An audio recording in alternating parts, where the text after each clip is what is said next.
With the name of Allah and by His grace and blessings, we are starting the study of Surah Al-Anfal today.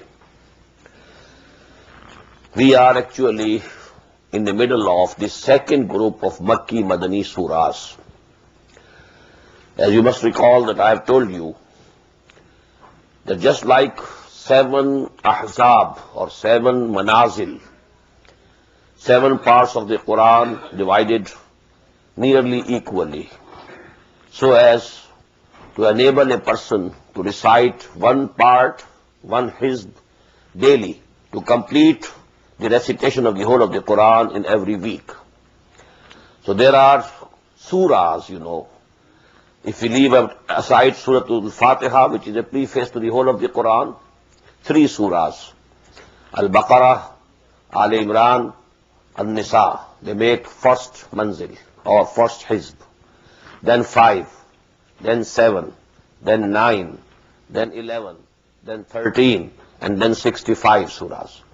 So these are very well known, and they were, known in the days of the Prophet ﷺ and in the days of the companions of the Prophet radiyallahu ta'ala anhum ajma'in also. But very lately, some scholars have found, and just their minds, they were diverted toward this fact. The fact already was there, but nobody about it thought that this, phenomenon, that Quran has some surahs which are Makki, then some which are Madani, then again which are Makki, then again Madani, then again Makki, and then again Madani, so on. This way also Quran has 7 groups of surahs.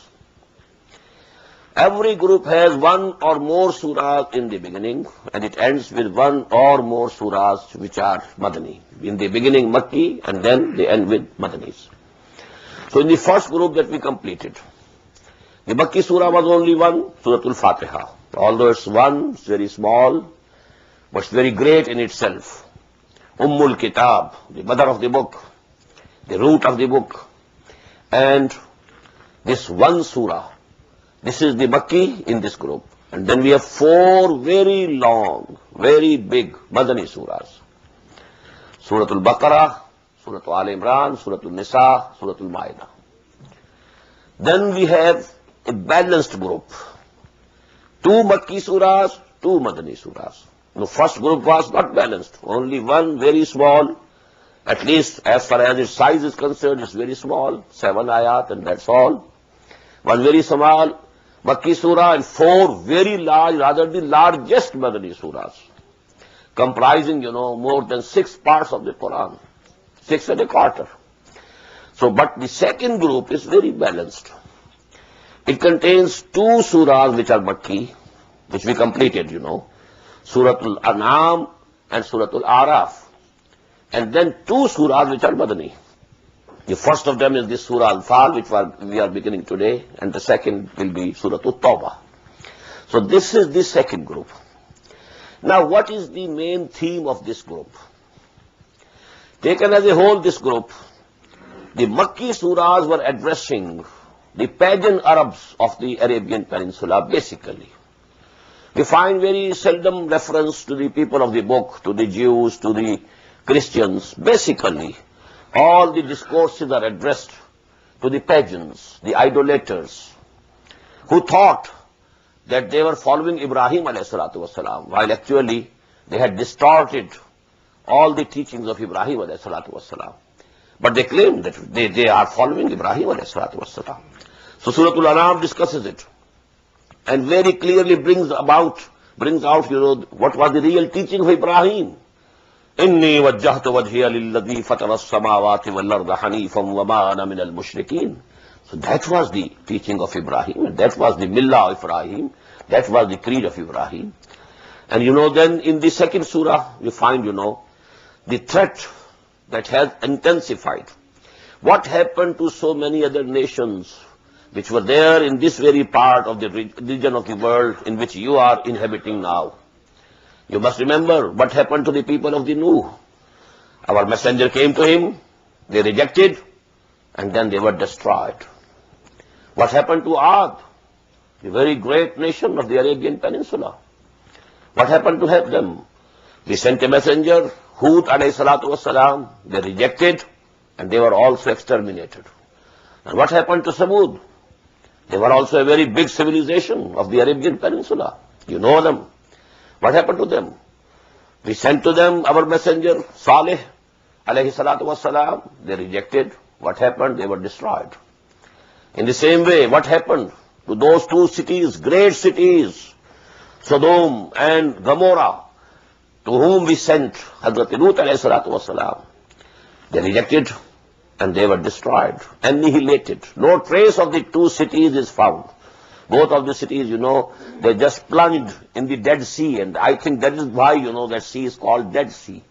They were situated at the coast of that Dead Sea, and they were just drowned in that. Then what happened to the Madian or Midian? You have seen, what happened to Pharaoh. Such a big emperor, and his chieftains, they were drowned. So now this end will come to you also if you reject our Prophet Muhammad sallallahu alaihi wasallam. So that is the essence of the two Makki surahs included in this group. Now these two surahs, which are Madani, included in this group, very noteworthy is the point that the first of them, Surah Al-Anfal, it was revealed in the second year after Hijrah, just after Ghazwa Badr, Battle of Badr. The other one, Surah Al-Tawbah, this was revealed much later. Only two sections, some ayat, they were revealed in the 8th year after Hijrah. But most of it was revealed in the 9th year after Hijrah. Mostly, in the middle of that year, Rajab, Shaban, Ramadan, Shawwal. And some are very important ayat, they were revealed in the end of the 9th year of Hijrah. So why have they been brought together with such a vast difference in the time of their revelation? The point is that in the first surah, we find the first installment of the punishment of Allah subhanahu wa ta'ala coming to Quraysh of Makkah. They were taken out from Makkah, and 70 of them, mostly the chiefs of different clans and houses, they lay there dead in the plain of Badr. That was the first installment. The form of punishment that has been changing. What happened to people of Nuh? The whole nation destroyed. People of Hud, whole nation destroyed. People of Samud, whole nation destroyed. But what happened about Pharaoh? Not the whole nation. Pharaoh and his army, taken out from their palaces and taken out from their towns, drowned in the ocean. In the same way, the chiefs of Quraysh were taken out from Makkah, and most of them, they laid there, killed and slain in the plain of Badr. So that was the first installment, a very big punishment. Then the last punishment, that came in the 9th year. The biggest humiliation, when the command came from Allah subhanahu wa ta'ala, فَإِذَنْ سَلَقَ الْأَشْهُرُ الْحُرُمُ فَاقْتُلُوا الْمُشْرِكِينَ حَيْثُ وَجَدتُّمُوهُمْ. They will all be slain, they will all be killed. If they now, within 4 months, this is the only limit, this is the final ultimatum. If they don't accept Islam, they will all be eliminated and exterminated. So that was the biggest humiliation which came to these people who were very arrogant and very haughty. So both these surahs actually, they are depicting the end of that great nation Quraysh, and the two installments which came to them, the first and the final. So that is actually the common point which has joined together these two surahs and then added to those two surahs in which, the final call to them was given to embrace Islam, to accept Muhammad sallallahu alaihi wasallam. So this is the main theme of these 4 surahs, which comprise the second group of Makki Madani surahs. Now let us begin our study. يَسْأَلُونَكَ عَنِ الْأَنْفَالِ. As I told you, this surah was revealed immediately after the Battle of Badr. And a very important issue arose about the spoils and the booty of that battle. Because the Quraysh were defeated badly. 70 of them, they lay killed. So many of them, about 70, they were taken as captives. And such a very great amount of, booty and spoils, they were captured by the Muslims. Now what about these spoils? How can they be divided? What is the rule about it? Because this was the first incident. So there was a question. Because in the Arabian custom, they used to say, whosoever has, grabbed something, it belongs to him. Now, but what would be the rule in Islam? يَسْأَلُونَكَ عَنِ الْأَنْفَالِ. They are asking you, O Muhammad sallallahu alayhi wa sallam, about the spoils. What is nafl? Additional thing. We pray first, obligatory. Nafl, which is additional. So what is anfal? Because in a battle, victory is the first thing, the real thing. And if you get something, if some booty, some spoils, that is additional. So that is why this term has been used. يَسَلُونَ كَانِ الْأَنْفَالِ قُلِ الْأَنْفَالُ لِلَّهِ وَرَسُولِ. Tell them, all this booty and spoils, they all belong to Allah and His Messenger. First of all, you all wash your hands off. None of you has any right. Very categorical denial. So just leave it alone. فَاتَّقُوا اللَّهِ. You must have fear of Allah and regard of Allah. Whatever Allah decides, you must accept it. وَأَصْلِحُوا ذَاتَ بَيْنِكُمْ. And you must keep straight the relations between you. Don't start quarreling about these, these worldly things and the articles, that you have got, and this spoils and booty. وَأَطِيعُوا اللَّهَ وَرَسُولَهُ. And you keep obeying Allah and His Messenger. إِن كُنتُم مُؤْمِنِينَ. If you are really mu'min. Now, the following two ayat are very important. Who is the real mu'min? إِنَّمَا الْمُؤْمِنُونَ الَّذِينَ إِذَا ذُكِرَ اللَّهُ وَجِلَتْ قُلُوبُهُم. The real and true mu'mins are those that when Allah subhanahu wa ta'ala is mentioned or remembered, their hearts tremble in fear. وَإِذَا تُلِيَتْ عَلَيْهِمْ آيَاتُهُ زَادَتْهُمْ إِيمَانًا. And when the revelations from Allah subhanahu wa ta'ala are recited unto them, it adds to their conviction, adds to their iman, adds to the depth of their real conviction, real iman. وَعَلَىٰ رَبِّهِمْ يَتَوَكَّلُونَ. And they put all their trust and faith in their Lord. Not in the arms or in the number or, worldly things. But they think that everything is in the hands of Allah subhanahu wa ta'ala. He can do everything without anything. And if even you have everything, no result will come out unless He tabaraka wa ta'ala, He decides. الَّذِينَ يُقِيمُونَ الصَّلَاةَ. Another aspect, that was the inner side, the esoteric element of Iman, that there is when Allah subhanahu wa ta'ala is remembered, their hearts tremble. And when they listen to the ayat of Quran and the revelations of their Lord, it adds to the depth of their iman and depth of their conviction. And what is the outer manifestation? يُقِيمُونَ الصَّلَاةَ وَمِمَّا رَزَقْنَاهُمْ يُنْفِقُونَ. They establish prayer. And whatever we have provided them, they spend out of it. Spend out of it for the cause of deen, for the pleasure of Allah. أُولَٰئِكَ هُمُ الْمُؤْمِنُونَ حَقًّا. They are the true mu'mins. Now this haqiqi mu'min, a mu'min who is really a mu'min, this is a very important place of the Quran which is giving us the prerequisites. What are the prerequisites which you fulfill? Then you can be acknowledged as a true mu'min. But this is only half of it. We shall note that in the end another aspect of this true iman is given. وَالَّذِينَ آمَنُوا وَجَاهَدُوا فِي سَبِيلِهِ وَهَاجَرُوا. And that is the second aspect.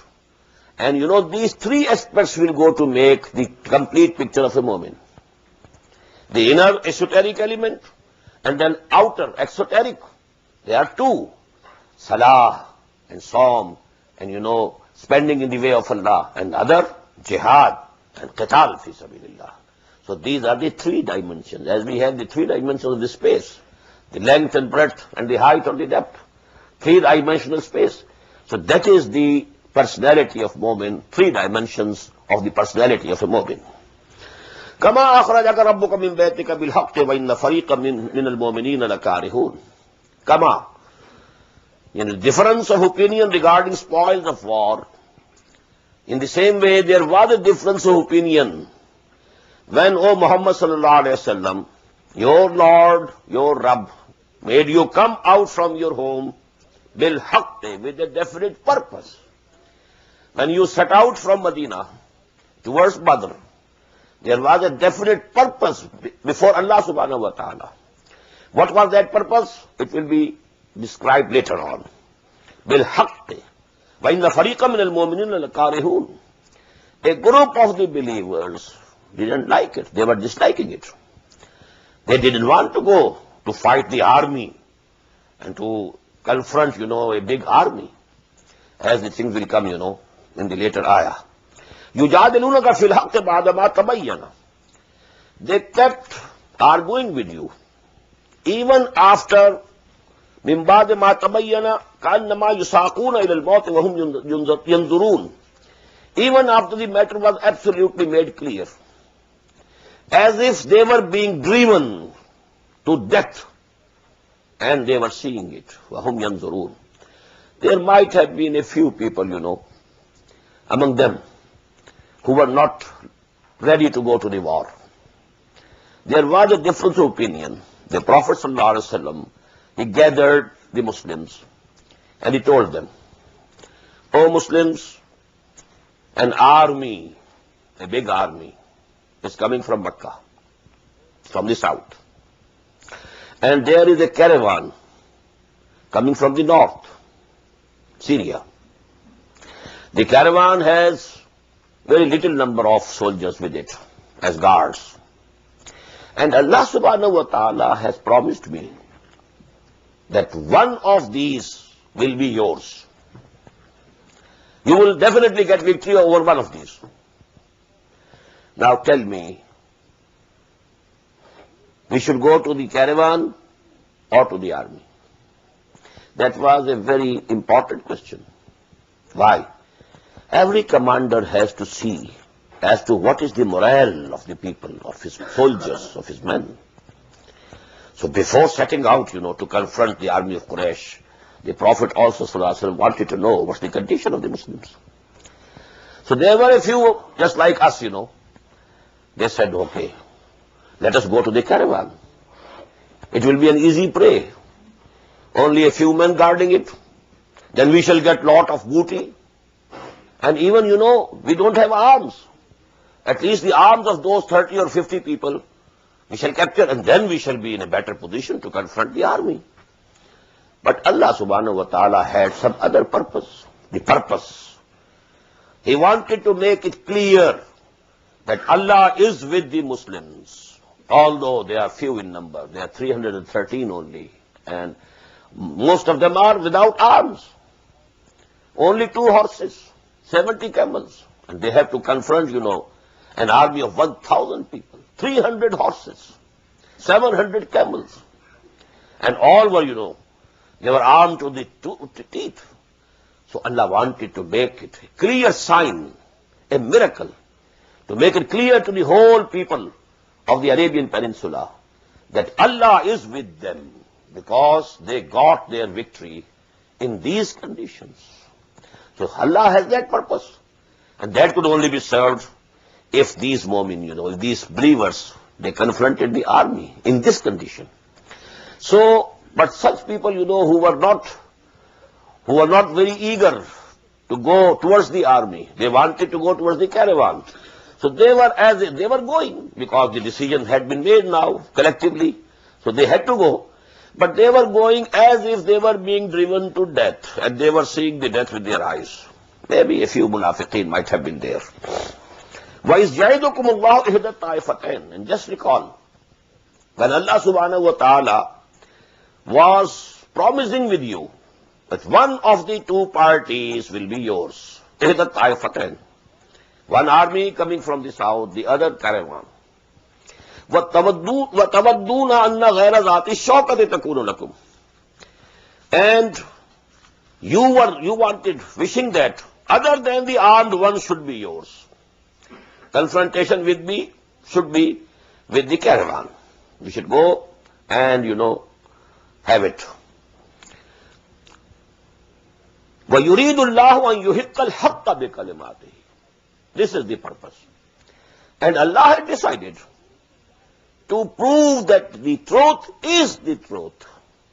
وَيَقْطَعَ دَابِرَ الْكَافِرِينَ. And Allah wanted to cut the roots of these kuffar, these unbelievers, The number 70 of them killed, including Abu Jahl, the most haughty, most proud, most arrogant person of Makkah, and so many others of his type. They were all killed in the battle of Badr. لِيُحِقَّ الْحَقَّ وَيُبْطِلَ الْبَاطِلَ. Again, the same thing more explained.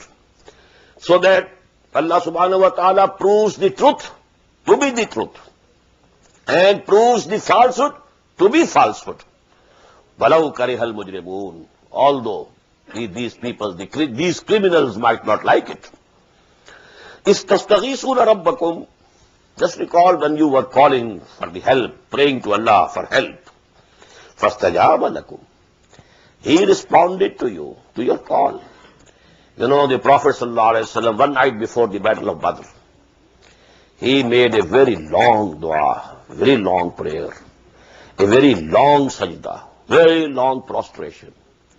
And he even said these words, "Oh Allah, if these people, these 313, they are killed tomorrow, then there will be none on the surface of the earth remembering you and taking your name."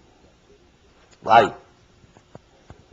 Because I am your last messenger, last prophet. And this is the result of my 15 years hardest work. After 15 years hardest work, I have gathered them. And they are here now. And they are killed.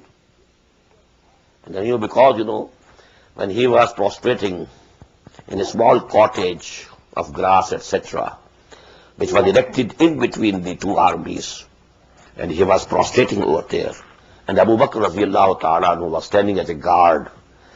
When the Prophet sallallahu alaihi wasallam quoted these words, he said, "Now that's all. Don't go beyond this, O Prophet, Ya Rasulullah, O Messenger of Allah subhanahu wa ta'ala."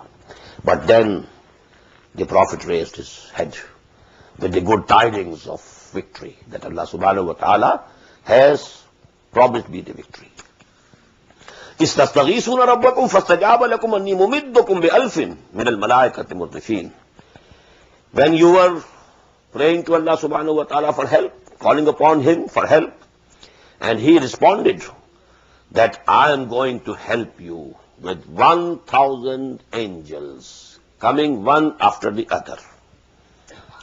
وَمَا جَعَلَهُ اللَّهُ إِلَّا بُشْرًا.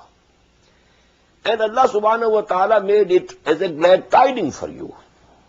وَلِتَطْمَئِنَّ بِهِ قُلُوبُكُمْ. So that your hearts remain at rest. وَمَنْ نَصْرُ إِلَّا مِنْ عِنْدِ اللَّهِ. And there can be no help except from Allah. What does it mean? Even the angels, if they were asked to be sent, they were to be sent from Allah subhanahu wa ta'ala. But Allah said, I don't even need to send the angels. I can do anything on my own without anything. But I gave you this figure of 1,000 angels so that you feel satisfied that if we have to confront an army of 1,000 people, Allah subhanahu wa ta'ala is sending for our help 1,000 angels. That was only for your satisfaction that we decided this way. We could do it without sending the angels, but we decided in favor of sending angels and telling you that 1,000 angels will be there on your back to help you, so that your hearts are at rest. وَمَا جَعَلَهُ اللَّهُ إِلَّا بُشْرًا وَلِتَطْمَئِنَّ بِهِ قُلُوبُكُمْ وَمَا النَّصْرُ إِلَّا مِنْ عِنْدِ اللَّهِ إِنَّ اللَّهَ عَزِيزٌ حَكِيمٌ. Verily Allah subhanahu wa ta'ala is Al-Aziz, all-powerful, and Al-Hakim, and He is also all-wise. إِذْ يُغَشِّيكُمُ النُّعَاسَ أَمَنَةً مِّنْهُ. When He caused the slumber overtake you. Now this is a very important sign. The night before Badr, before the battle, the Muslims, they slept very calmly. It was from the grace of Allah subhanahu wa ta'ala. Had they been harboring fears, what will happen tomorrow? They couldn't sleep. Allah subhanahu wa ta'ala gave, satisfaction and calmness to their hearts, so that they slept very well. When they slept very well, they were fresh in the morning. That is one of, the blessings of Allah subhanahu wa ta'ala which came to the Muslims. إِذْ يُغَشِّيكُمُ النَّاسَ أَمَنَةً مِّنْهُ وَيُنَزِّلُ عَلَيْكُم مِّنَ السَّمَاءِ مَاءً. And second blessing which came, rain came down. That was the second blessing. لِيُطَهِّرَكُم بِهِ وَيُذْهِبَ عَنكُمْ رِجْزَ الشَّيْطَانِ. So that he purifies you with it. You can make ablutions. You can, if there is a need, you can take the bath. They gather the water of rain, in the form of a pond. وَيُذْهِبَ عَنكُمْ رِجْزَ الشَّيْطَانِ. So that he takes away from you the abhorrent things that which are from shaitan. Somebody might have become, for him it might have become necessary to have a bath. But how could they take a bath if there was no water? So Allah subhanahu wa ta'ala provided you the water. وَلَيَرْبِطَ عَلَىٰ قُلُوبِكُمْ. And so that he strengthens your hearts. وَيُثَبِّتَ بِهِ الْأَقْدَامِ. And there your feet must be firm. Now because, the sandy, this soil, now the sand settled, so that their force, they were also, their feet was firm.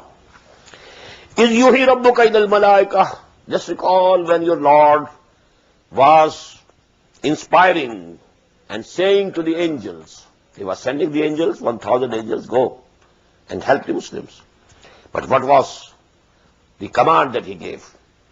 Anni ma'akum, I am with you. Just listen. Even angels couldn't do anything if Allah was not with them. So actually, all authority is with Allah. All power is with Allah. La hawla wa la quwwata illa billah. Nobody has anything in his control or command. Even the angels. Allah subhanahu wa ta'ala is telling the angels, Inni ma'akum. You go to help my believers, and I am with you. فَثَبَّتُوا الَّذِينَ آمَنُوا. Now make firm those who believe. سَأُلْقِي فِي قُلُوبِ الَّذِينَ كَفَرُوا الرُّعْبَ. I will put and cast terror in the minds of those people, in the hearts of those people who don't believe, who have rejected the faith. فَاضْرِبُوا فَوْقَ الْأَعْنَاقِ. So smite and strike over their necks. فَاضْرِبُوا مِنْهُمْ كُلَّ بَنَانٍ. And strike and smite every fingertip of them. ذَلِكَ بِأَنَّهُ شَاقُّ اللَّهَ وَرَسُولَهُ. This is because they opposed Allah. They became enemies of Allah and His Messenger. وَمَنْ يُشَاقِقِ اللَّهَ وَرَسُولَهُ فَإِنَّ اللَّهَ شَدِيدُ الْعِقَابِ. And whosoever becomes hostile to Allah and His Messenger, then Allah is very swift in giving punishment. He is very severe in giving punishment. Shadidul iqab. Zalikum fazuquh wa anna lil kafirin azaban nar. This is for you. Taste it. Now this is addressing the kuffar, the people of Makkah. This is the first installment which we have given you. 70 of your people, mostly the chiefs, they have been killed. Zalikum fazuquh. Now taste this. And this is only the beginning. Actually, for the unbelievers who have rejected the faith, the real punishment is that of fire of hell. Ya ayyuhalladhina amanu idha laqītumul ladhīna kafaru zahfan.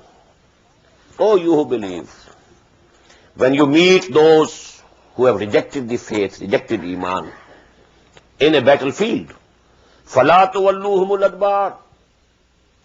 Don't show them and don't turn your backs to them. You must be face to face with them, fight them with courage, to your last, not to run away, not to show your backs to them. وَمَنْ يُوَلِّهِمْ يَوْمَئِذٍ دُبُرَهُ. And whosoever turns his back towards them, إِلَّا مُتَحَرِّفًا لِقِتَالٍ. Except two things. Number one, if there is some strategy, some strategic move, and due to this strategic, orderly retreat, you are going back. But even then, the backs are not turned, going back. And number two, أَوْ مُتَحَيِّضًا إِلَىٰ فِئَةٍ. Or you have to go to meet another group of your own. another contingent of the Muslim army. So one may have to take them back so that both are joined together. These are the two only exceptions in which a mu'min is allowed to retreat from the battlefield as a strategy, or when you have to go and meet and join with other contingent of the Muslim army.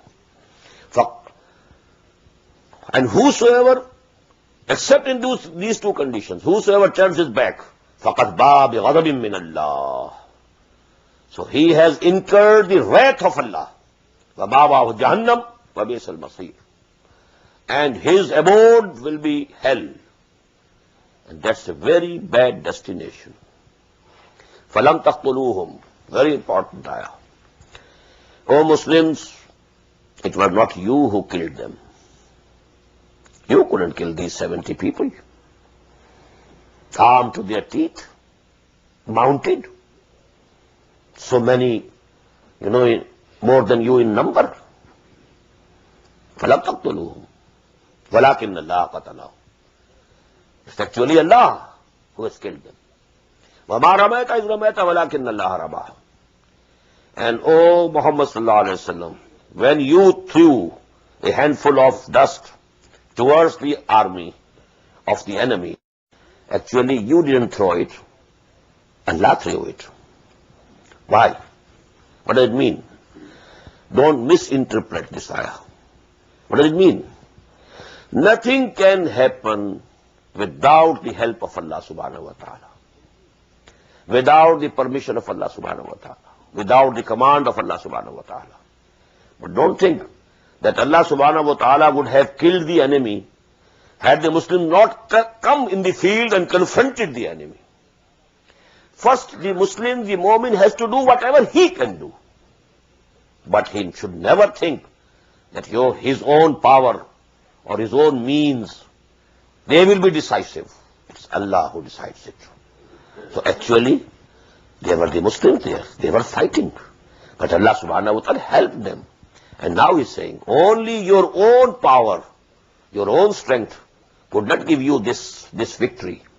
It's from Allah subhanahu wa ta'ala.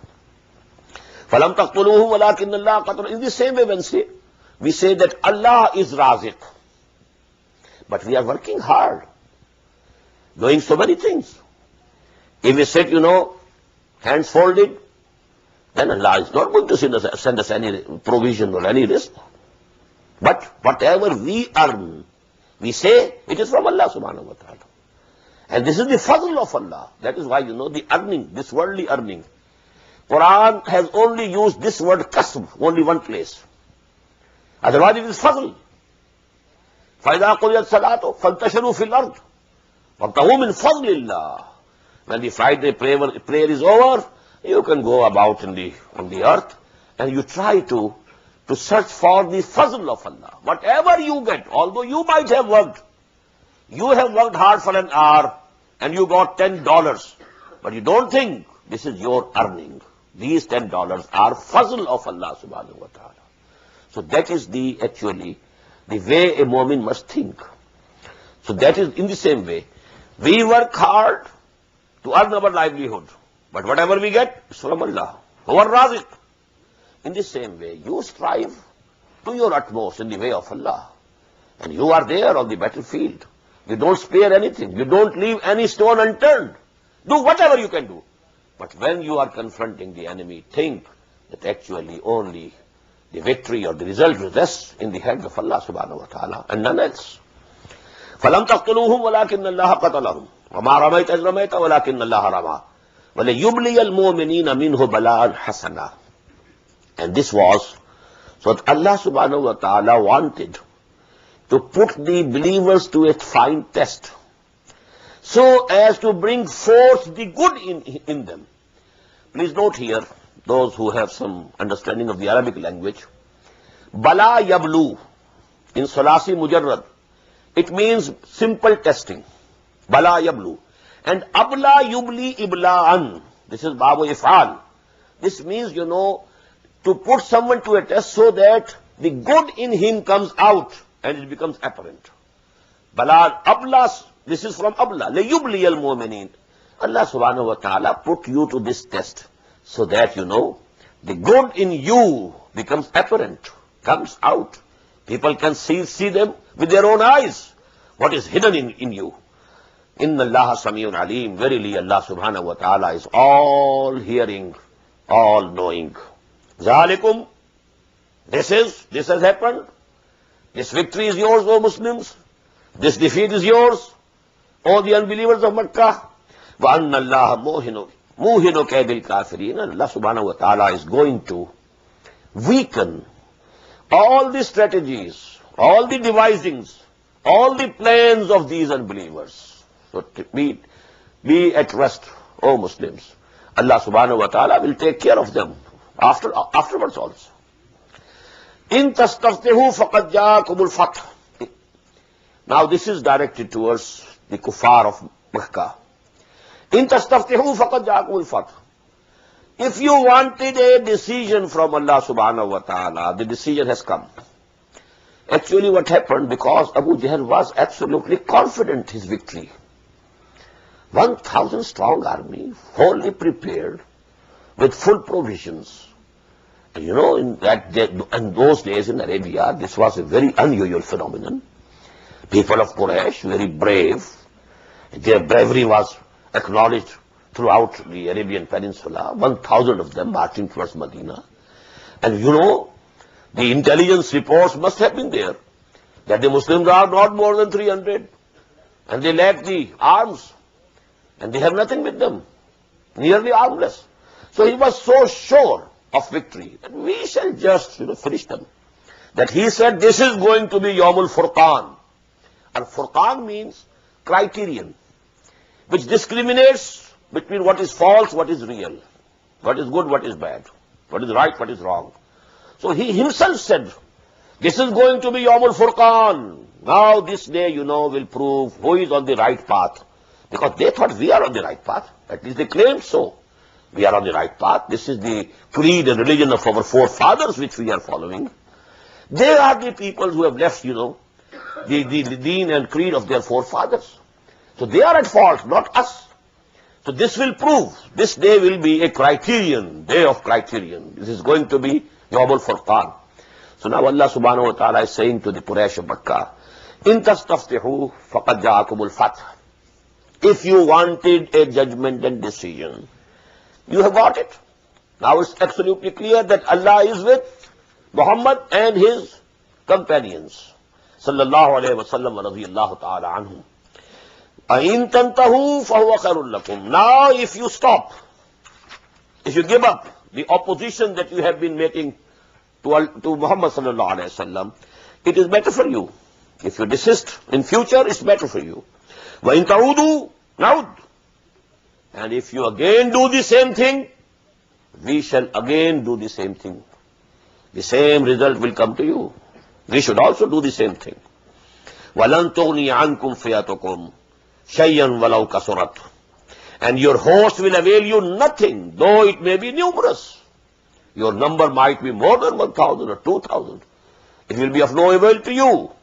وَأَنَّ اللَّهَ مَعَ الْمُؤْمِنِينَ. And know it, be it known to you, that Allah is on the side of the believers. He is on the back of the believers. He is with the believers. يَا أَيُّهَا الَّذِينَ آمَنُوا أَطِيعُوا اللَّهَ وَرَسُولَهُ وَلَا تَوَلَّوْا عَنْهُ وَأَنْتُمْ تَسْمَعُونَ.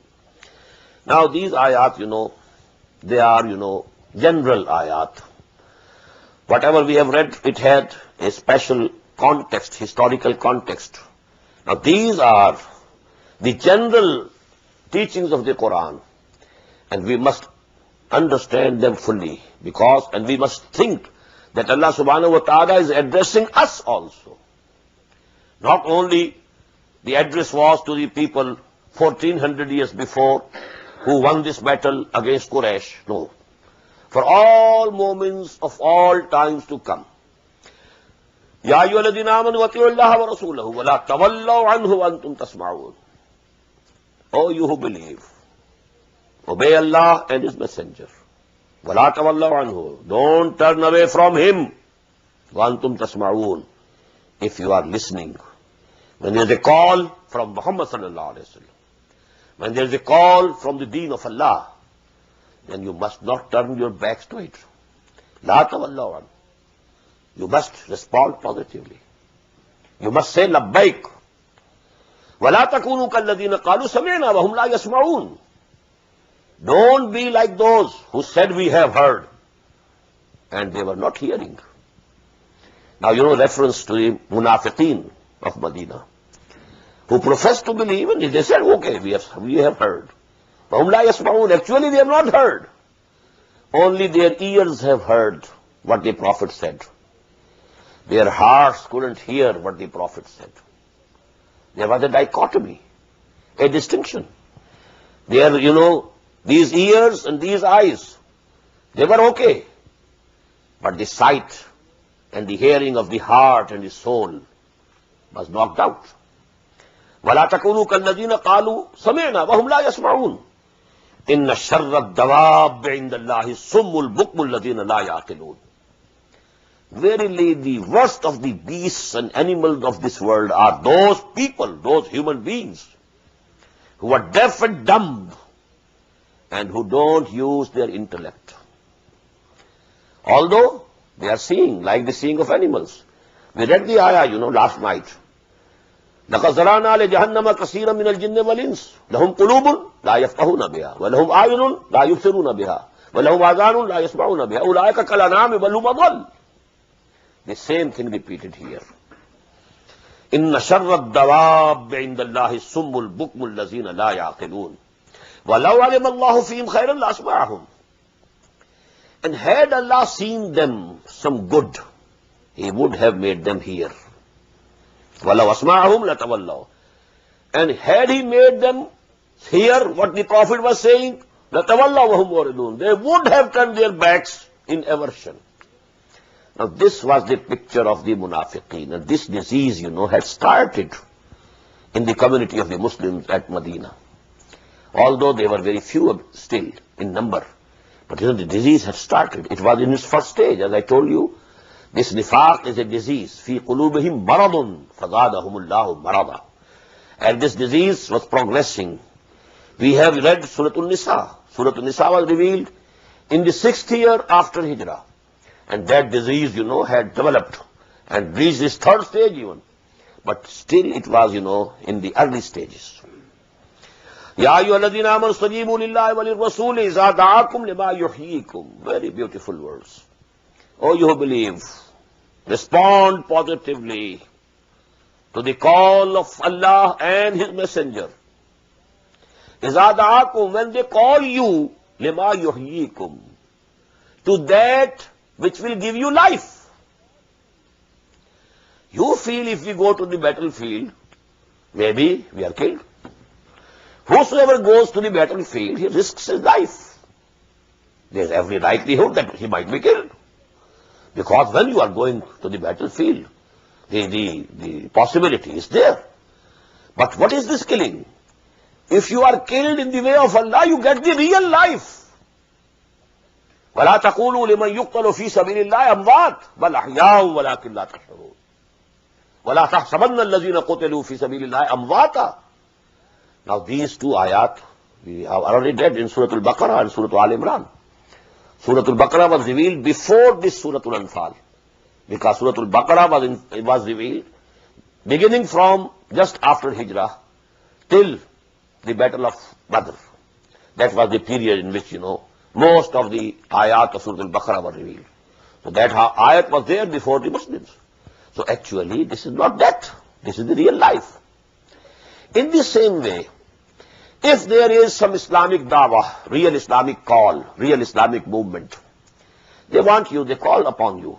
Spend your time, spend your money, devote your life to this cause and for this purpose. So actually, this is not giving you any loss. All the benefits will come to you, and you will have the spiritual life. You will not be living now as an animal. You will be living now as real human beings. This spiritual life will come to you if you respond positively to the call of Allah and His Messenger. يَا أَيُّهَا الَّذِينَ آمَنُوا اسْتَجِيبُوا لِلَّهِ وَلِلرَّسُولِ إِذَا دَعَاكُمْ لِمَا يُحْيِيكُمْ وَاعْلَمُوا أَنَّ اللَّهَ يَحُولُ بَيْنَ الْمَرْءِ وَقَلْبِهِ. And be it known to you, very important, that Allah comes in between a person and his heart. What does it mean? A call came to you, you rejected it.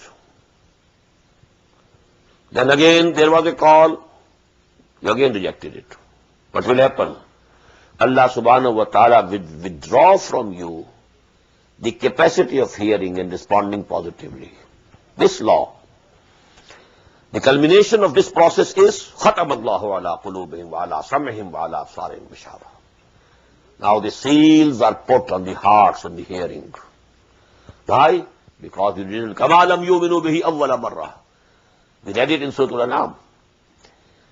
You know, if something comes to you and your heart testifies it is correct, it is right, it is the truth, you must accept it. Don't delay it. If you delay it, the capacity of acknowledging and comprehending the truth will become less.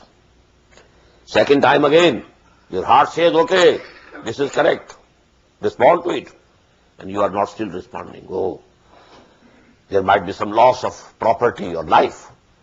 Oh, I might lose my position which I am occupying at this time. I am the leader of my community. How can I accept this? So then that capacity of acknowledging and comprehending the truth becomes more or less. And this process continues till such time that a man reaches the point of no return. Now he cannot come back. If he has reached to that level, then Allah says, خَتَمَ اللَّهُ عَلَىٰ قُلُوبِهِمْ وَعَلَىٰ سَمْعِهِمْ وَعَلَىٰ أَبْصَارِهِمْ غِشَاوَةٌ. And that is which is being referred here, أَنَّ اللَّهَ يَحُولُ بَيْنَ الْمَرْءِ وَقَلْبِهِ. So beware lest this position and this condition should also befall you. وَأَنَّهُ إِلَيْهِ تُحْشَرُونَ. And in the end, you will have to be gathered towards him. Everybody has to go to him. وَاتَّقُوا فِتْنَةً لَا تُصِيبَنَّ الَّذِينَ ظَلَمُوا مِنْكُمْ خَاصَّةً. And you must fear the infliction that will not involve only the evildoers. If a community is doing something wrong, although you are not committing that mistake yourself, but you are also not forbidding them, then when the punishment of Allah comes, you will also be punished. We have read it in Surah Al-Araf.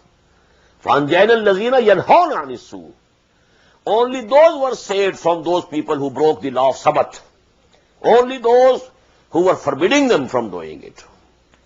Those, who, although they were not committing that sin themselves, they were not forbidding others from doing it, they were also involved. Because it is abatement. If you are not stopping them, you are with them. You will be included in the punishment. So this is very important. Don't think because I am not doing anything, well, you will not be spared. Only if you have done your best, whatever you could do to stop people doing it. You had spent all your energy, all your time, whatever was possible for you to change the direction of the events. Then may Allah subhanahu wa ta'ala may spare you. Otherwise you will be included in the people when the punishment comes. وَاتَّقُوا فِتْنَةً لَا تُصِيبَنَّ الَّذِينَ ظَلَمُوا مِنْكُمْ خَاصَّةً وَاعْلَمُوا أَنَّ اللَّهَ شَدِيدُ الْعِقَابِ. And know it thoroughly, fully well, be it known to you, that Allah subhanahu wa ta'ala is very severe in punishment. وَاذْكُرُوا إِذْ أَنْتُمْ قَلِيلٌ مُسْتَضَعْفُونَ فِي الْأَرْضِ.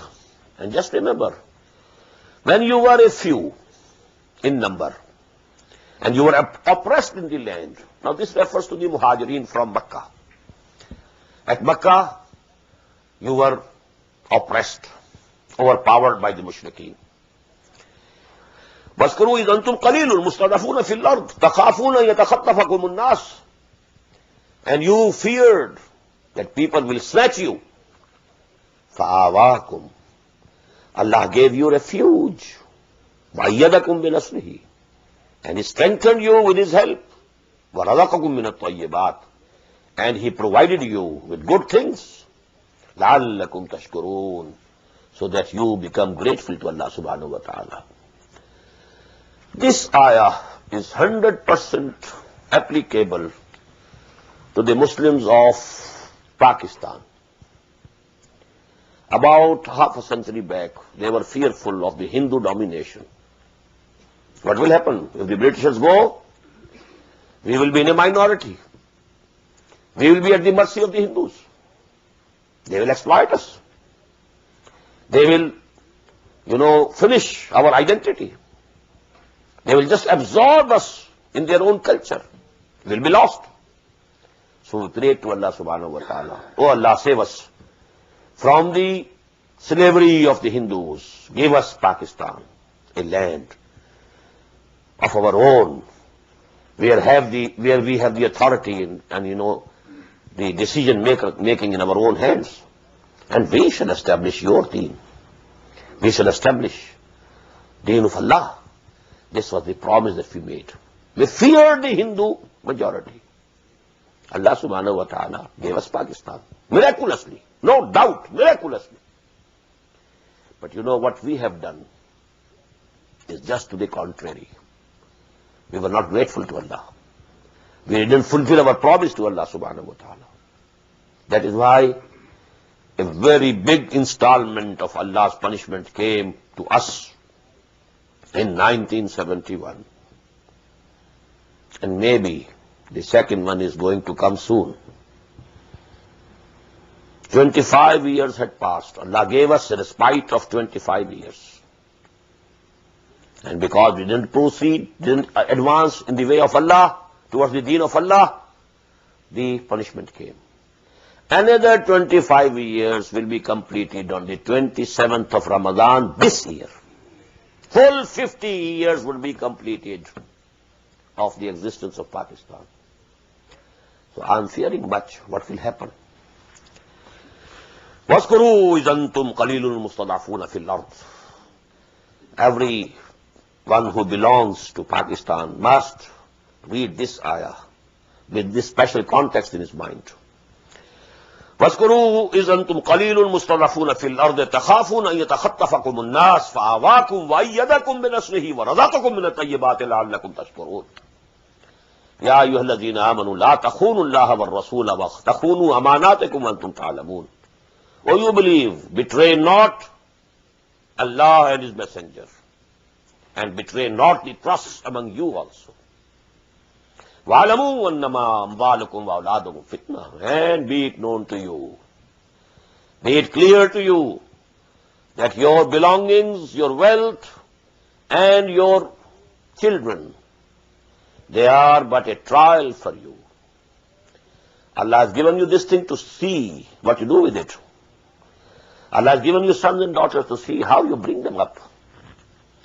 You are bringing them up as Muslims, teaching them Islam, or you are only thinking about their worldly futures and careers, spending huge sums for education. What education?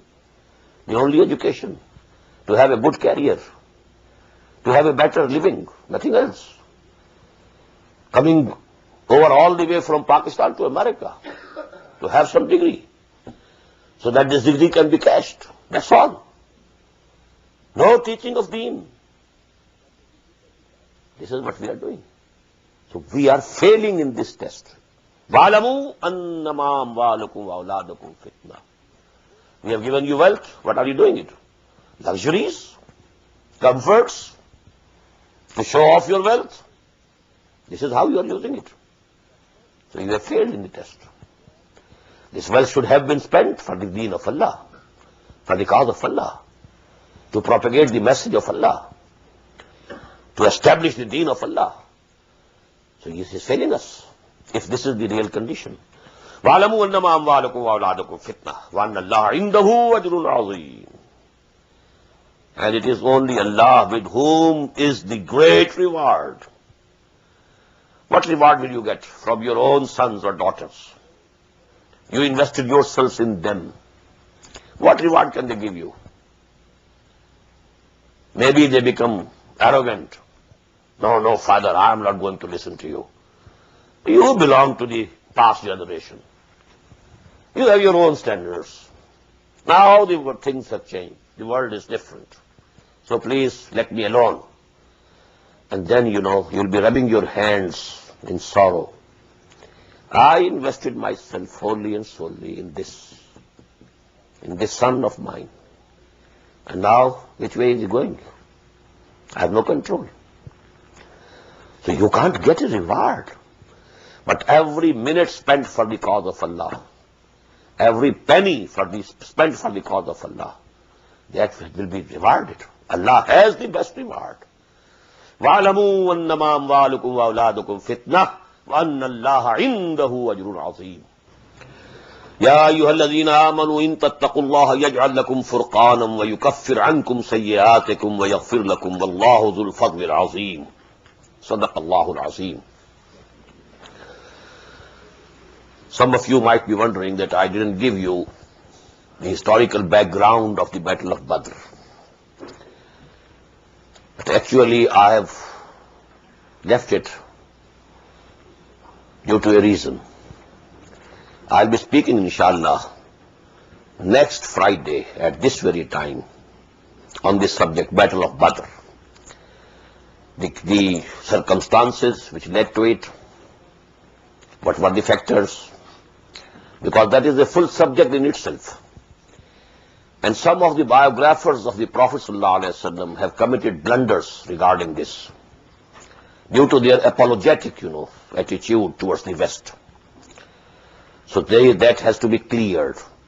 So I have kept that for that speech, inshallah, and it will be included in this, this record also, so that background, will become clear, inshallah. But we are just, this rapid translation, we can't devote much time to this. Ya ayyuhalladhina amanu in tattaqullaha yaj'al lakum furqana.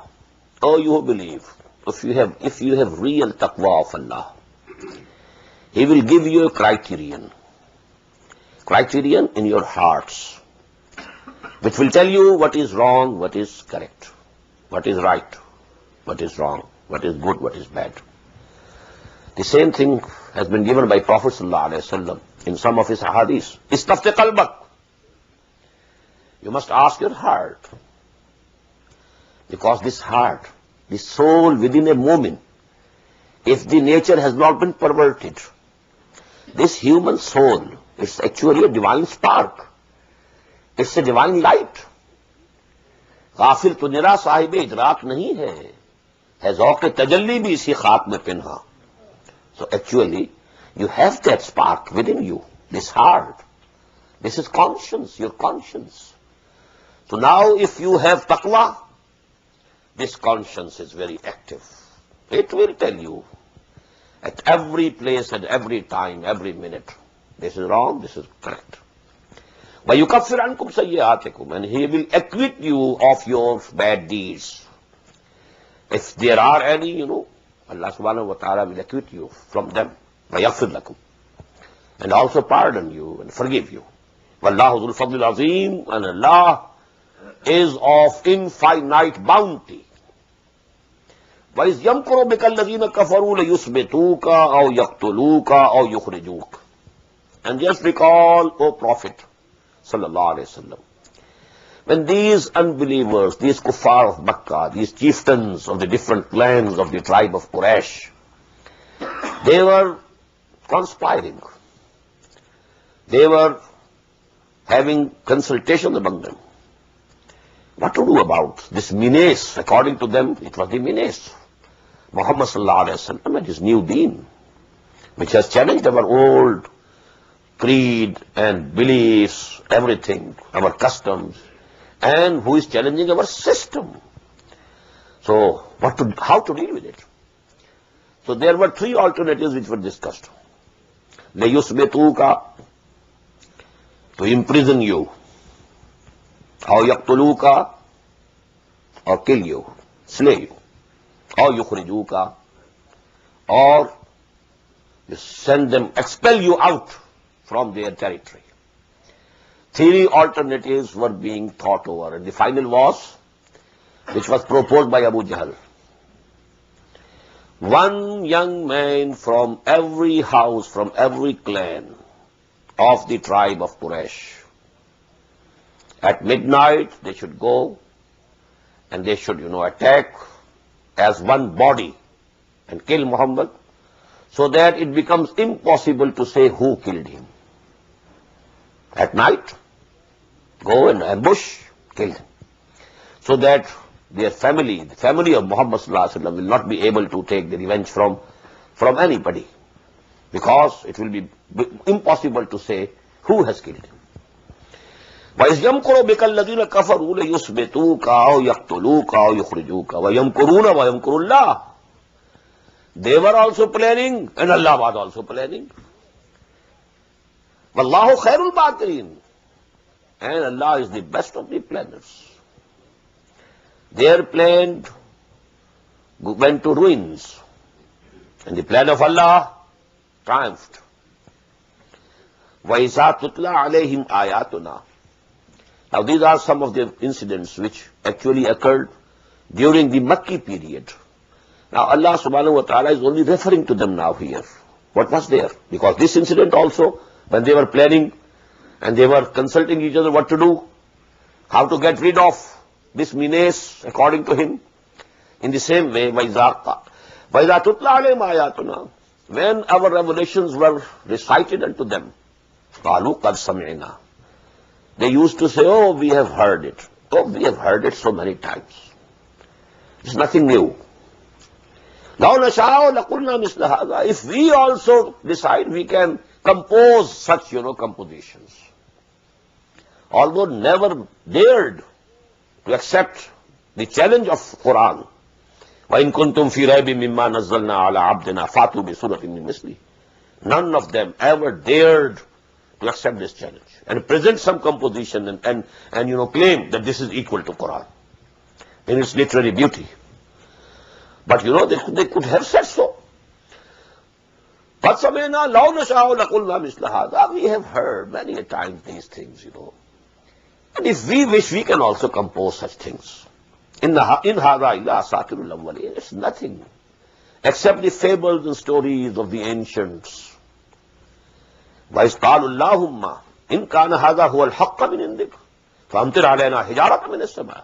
And just recall when they used to say, Oh Allah, O our Lord, if this is the truth from you, what Muhammad is claiming, what Muhammad is saying, if this is really the truth from you, send a rain over us, rain of stones, minas sama, from the heaven. Why did they say so? I told you, they had to control their common people, which we call today in the current idiom, the silent majority. There are the leaders and the silent majority. Now the silent majority, if it went in favor of Muhammad sallallahu alaihi wasallam, their position was threatened, undermined. Their, position was based on the support from the common people. So they had to convince people that our leaders, they are sincere. They actually don't think that Muhammad is prophet of Allah. Had they thought it, they would have accepted. And they would have, have the faith. They are sincere because they are saying, Oh Allah, if it is correct, send down upon us the punishment from the heavens. Send the rain of stones on us. Only to show off to the people that we are absolutely sincere. We do think that it is falsehood which Muhammad is presenting, sallallahu alaihi wasallam. A'udhu billahi bin zalik. So that was actually to convince and impress upon the common people. وَإِذْ قَالُوا اللَّهُمَّ إِنْ كَانَ هَذَا هُوَ الْحَقَّ مِنْ عِنْدِكَ فَأَمْطِرْ عَلَيْنَا حِجَارَةً مِنَ السَّمَاءِ وَائْتِنَا بِعَذَابٍ أَلِيمٍ, or any other form of painful punishment. وَمَا كَانَ اللَّهُ لِيُعَذِّبَهُمْ وَأَنْتَ فِيهِمْ. This is a very important ayah. And it was not for Allah, it was not befitting for Allah to send the punishment to them while you were among them. You were still at Makkah. If that rain would have come, you and the Muslims and the Mu'mins at Makkah, they would have also been involved in it. وَمَا كَانَ اللَّهُ مُعَذِّبَهُمْ وَهُمْ يَسْتَغْفِرُونَ. And Allah was not going to punish them when they were asking for his forgiveness. Now, what is the meaning of this? Who were they who were asking the forgiveness of Allah subhanahu wa ta'ala? There are so many opinions. But what I think is that because, in Mecca, there were Muslims also. Although they were not in majority, maybe minority, but quite a big number of the Muslims were there. They were doing istighfar to Allah subhanahu wa ta'ala. They were asking the forgiveness of Allah subhanahu wa ta'ala. Now what happened? What was the basic difference? In case of Hazrat Nuh alayhi salam, even after 950 years, he couldn't have except a few, very little number of people who came to believe in him. The same story was repeated with Hazrat Hud, the same with Hazrat Saleh. But this was not the case with Muhammad sallallahu alayhi wa sallam. Makkah didn't reject him totally. After all, who was Abu Bakr? Who was Usman? Who was Umar? Who was Hamza? Who was Abdul Rahman ibn Auf? Who was Talha? Who was Zubair? Who was Sa'id ibn Zayd? They were the sons of Makkah and a host of the other Muslims. So it was a mixed reaction, not a total rejection. So that is absolutely different. So in this mixed society, number one, they were also, calling talbiyah. Talbiyah, labbaik Allahumma labbaik, labbaik la sharika laka labbaik. But they added to it some words. Illa sharikan tamlikuhu wa ma malak. But they were saying, labbaik la sharika laka labbaik. So actually, that, asking for forgiveness, that was among them also. And number two, there were Muslims there who were asking the forgiveness of Allah subhanahu wa ta'ala.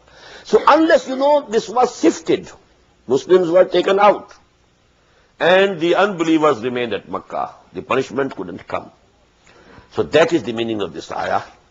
وَمَا كَانَ اللَّهُ لِيَعَذِّبَهُمْ. They were calling, praying. Abu Jahl was saying, send over us the punishment if Muhammad sallallahu alaihi wasallam is true.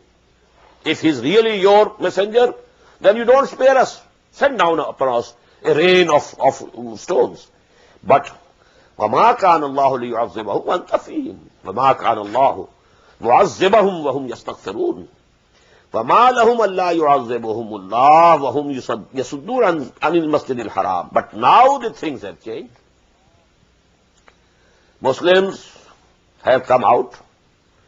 You, O Prophet, have come out from Makkah. Now the things have changed. At that time, the situation was different. وَمَا لَهُمْ أَلَّا يُعَذِّبَهُمُ اللَّهُ. Now, they don't have any claim that Allah shouldn't send any torment or any azab on them. What is it for them that can now save them from the punishment of Allah subhanahu wa ta'ala? وَهُمْ يَسُدُّونَ عَنِ الْمَسْجِدِ الْحَرَامِ. And they are stopping the Muslims from Masjid al-Haram. They can't go to the Masjid al-Haram to perform Umrah. They are now forbidden to go out there. وَمَا كَانُوا أَوْلِيَاءَ. And they were not the custodians. These Quraysh, these Kuffar, these Mushrikeen, they are not the custodians of Kaaba. They are not the custodians of the Baytullah. In awliya'u illa al-muttaqoon. Only the God-fearing people, only those who believe in Allah, in His unity, in His attributes, only who have the regard for Him, who love Him, only they. In awliya'u illa al-muttaqoon, walakinna aksarahum la ya'lamoon. But most of them, they don't know it. وَمَا كَانَ صَلَاتُهُمْ مِنَ الْبَيْتِ إِلَّا مُكَاءً وَتَصْدِيَةً. Now, as I told you, they claim that we are the followers of Ibrahim. So they claim that we also pray. They were making tawaf, circumambulation round the Kaaba. That was going on. They were performing Hajj. Only they had added something bad to all these things. So in the same way, the salah, the prayer of Ibrahim alayhi salam had been distorted. And distorted to what extent? وَمَا كَانَ صَلَاتُ مِنَ الْبَيْتِ إِلَّا مُقَامٌ وَتَصْدِيَةٌ. Now their prayer near the Bayt of Allah, near the house of Allah, is nothing but whistling and clapping of hands. Clapping of hands and whistling and so on. And making tawaf, this is their salah. فَذُوقُوا الْعَذَابَ بِمَا كُنْتُمْ تَكْفُرُونَ. So now taste this punishment and chastisement. Due to what? Because you were denying, you were rejecting. You rejected the call of Muhammad sallallahu alayhi wa sallam. إِنَّ الَّذِينَ كَفَرُوا يُنْفِقُونَ أَمْوَالَهُمْ لِيَصُدُّوا عَنْ سَبِيلِ اللَّهِ. When this army of 1,000 people came, much was needed in funds also to raise that army. The provisions, they must have the provisions for the army, the arms and so on, to equip the army, because there was no standing armies there.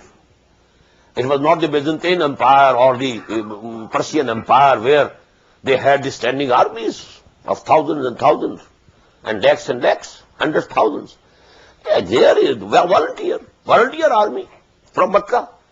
So when they decided to raise an army, they needed funds and people contributed generously. And this ayah refers to this. إِنَّ الَّذِينَ كَفَرُوا يُنْفِقُونَ أَمْوَالَهُم. These people who disbelieve, who have committed kufr, they are spending their money, their wealth. لِيَصُدُّوا عَنْ سَبِيلِ اللَّهِ. What for? To stop people from the path of Allah subhanahu wa ta'ala. Look to them. They are also spending. Just as the Muslims were spending for the cause of Allah, for the cause of deen. To establish the deen of Allah, they were also spending. They were also making sacrifices. They were also risking their lives. فَسَيُنْفِقُونَهَا. They will go on doing this. This is a prophecy which came to be true. Expeditions after expeditions, attacks after attacks, they were continuing. And definitely they were spending for that. فَسَيُنْفِقُونَهَا ثُمَّ تَكُونُ عَلَيْهِمْ حَسْرَةً. So until that will become, a regret upon them. We spent our money also. But what was the result? We were overpowered. We were conquered by Muhammad sallallahu alayhi wa sallam. ثُمَّ يُغْلَبُونَ. They will be overpowered. They will be overcome. وَالَّذِينَ كَفَرُوا إِلَىٰ جَهَنَّمَ يُحْشَرُونَ. And the real punishment is that these unbelievers will be gathered towards Jahannam, towards the fire of hell. لِيَمِيزَ اللَّهُ الْخَبِيثَ مِنَ الطَّيِّبِ. Again, very important. This is because Allah wants to discriminate the good from the bad, the wicked from the good, sifting. Because at Mecca, you were, mixed. Muslims were there and the kuffars were there. Now Allah subhanahu wa ta'ala opened the door of hijrah. Muslims were separated. So sifting had been done. Now this side and that side, absolutely clear. لِيَمِيزَ اللَّهُ الْخَبِيثَ مِنَ الطَّيِّبِ وَيَجْعَلَ الْخَبِيثَ بَعْضَهُ عَلَى بَعْضٍ فَيَرْكُمَهُ فَجَمِيعًا فَيَجْعَلَهُ فِي جَهَنَّمٍ. And then, to take that foul and wicked thing and stack it one over the other, make it a heap, and then as a whole throw them into the fire of hell. وَيَجْعَلَ الْخَبِيثَ بَعْضَهُ عَلَى بَعْضٍ. Stacking one over the other. فَيَرْكُمَهُ. And gathering them, making them into a heap. فَيَجْعَلَهُ فِي جَهَنَّمٍ. And then throwing that heap into the fire of hell. أُولَٰئِكَ هُمُ الْخَاسِرُونَ. Definitely, they are the losers. Losers in this world as well as losers in the hereafter. قُلْ لِلَّذِينَ كَفَرُوا إِن يَنْتَهُوا يُغْفَرْ لَهُمْ مَا قَدْ سَلَفَ. This is the last chance which is being given to the Quraysh of Makkah, the unbelievers who rejected Muhammad sallallahu alayhi wa sallam. قُلْ لِلَّذِينَ كَفَرُوا. O Muhammad sallallahu alayhi wa sallam, say to these people who have disbelieved, who have rejected your call of Iman. إِن يَنْتَهُوا. If they stop here, if they desist, if they change their attitude, يُغْفَرُ لَهُمْ مَا قَدْ سَلَفَ. Then what has passed, Allah subhanahu wa ta'ala will forgive them. Even now, if they come to believe, if we accept you as the messenger of Allah subhanahu wa ta'ala, Allah will just condone whatever has happened in the past. وَإِن يَعُودُوا فَقَدْ مَضَتْ سُنَّةُ الْأَوَّلِينَ. But if they repeat what they have been doing, then, the examples of the ancients have already passed. They know what happened to Ad, and they know what happened to Samud, and they must know what happened to Fir'aun and his army and his chiefs. Those examples are past. Though they will be added to the list of those examples, that's all. But even now, if they believe, if they accept Muhammad sallallahu alayhi wa sallam, if they embrace Islam, if they enter the deen of Allah, يَدْخُلُونَ فِي دِينِ اللَّهِ أَفْوَاجًا, Allah subhanahu wa ta'ala will forgive them their past deeds. Now the address to the people who believe in Muhammad sallallahu alayhi wa sallam. This is also one of the very important and permanently relevant ayah of the Quran. وَقَاتِلُوهُمْ حَتَّى لَا تَكُونَ فِتْنَةٌ وَيَكُونَ الدِّينُ كُلُّهُ لِلَّهِ. O Muslims, now that the final phase of the revolutionary struggle of Muhammad sallallahu alayhi wa sallam has started, this is the beginning, as you call it, this is the beginning of the end. This is the final phase of the struggle. Dawah, number one. Training the people, purifying their souls. Number two. Organizing them into a party. Hizbullah. Number three. Passive resistance. Taking all persecution without any retaliation. For 12 long years, these four things were going on. Calling, preaching. Whosoever accepted came to the fold of Islam. Purification of their souls. Yuzakkihim. Organizing them into a party. Disciplined. Fasma'u ati'u. Bayana Rasulullah sallallahu alayhi wa sallam. Ala sam'i wa ta'a. We pledged ourselves to the Prophet of Allah that we shall listen and obey.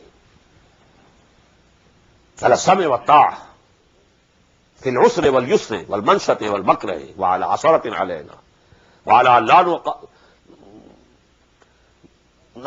لا نجادل أهل الأمر. So all these things, you know.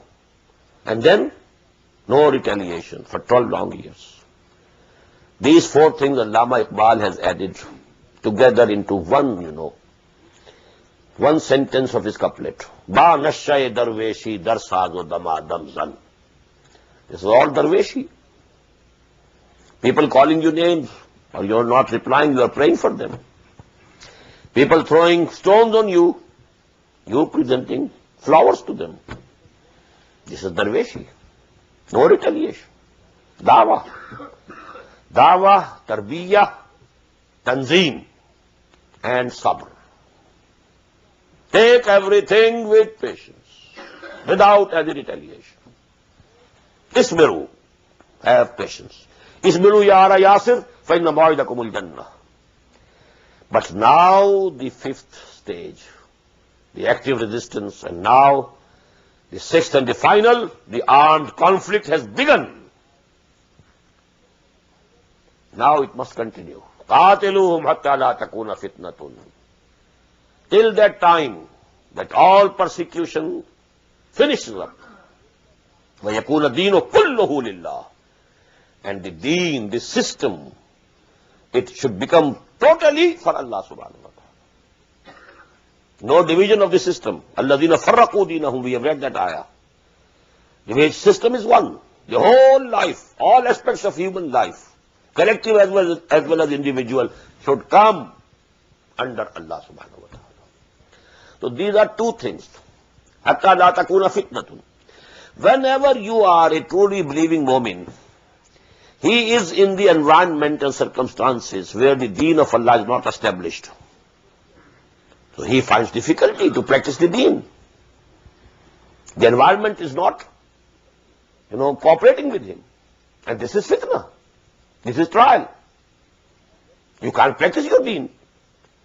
You can say prayers, but you can't establish the laws of Allah subhanahu wa ta'ala. You can't chop off the hands of the thieves, can you? That means you are not enforcing the deen of Allah. You are acting upon the deen of Allah only partially. So these two things, persecution should come to an end. Number one, a Muslim should be able to have his deen as a whole, organic whole, not a part of it. And this whole deen should become under Allah, His command, His sovereignty, kingdom of heaven on earth.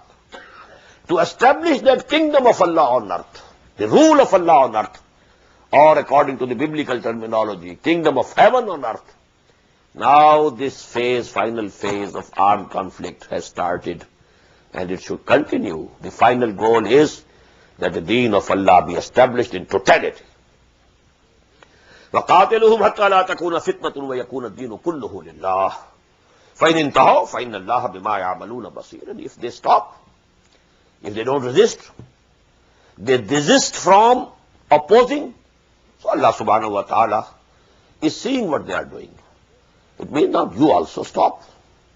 If the deen has become dominant, well, if they want to live as Christians or Jews, they can live. But the deen will be dominant. Dominant deen will be of Allah subhanahu wa ta'ala. What happened, 50 years back in the Indian subcontinent? The deen belonged to whom? The Britishers, whose law was enforced. Who were the rulers? So deen was for them. And for us was only a freedom. You can pray, go to the mosques. You can keep fast during Ramadan. But the law will be British law. Will you be governed by sword or by pen? Do you remember this word? So what was the deen? Deen was of Britishers.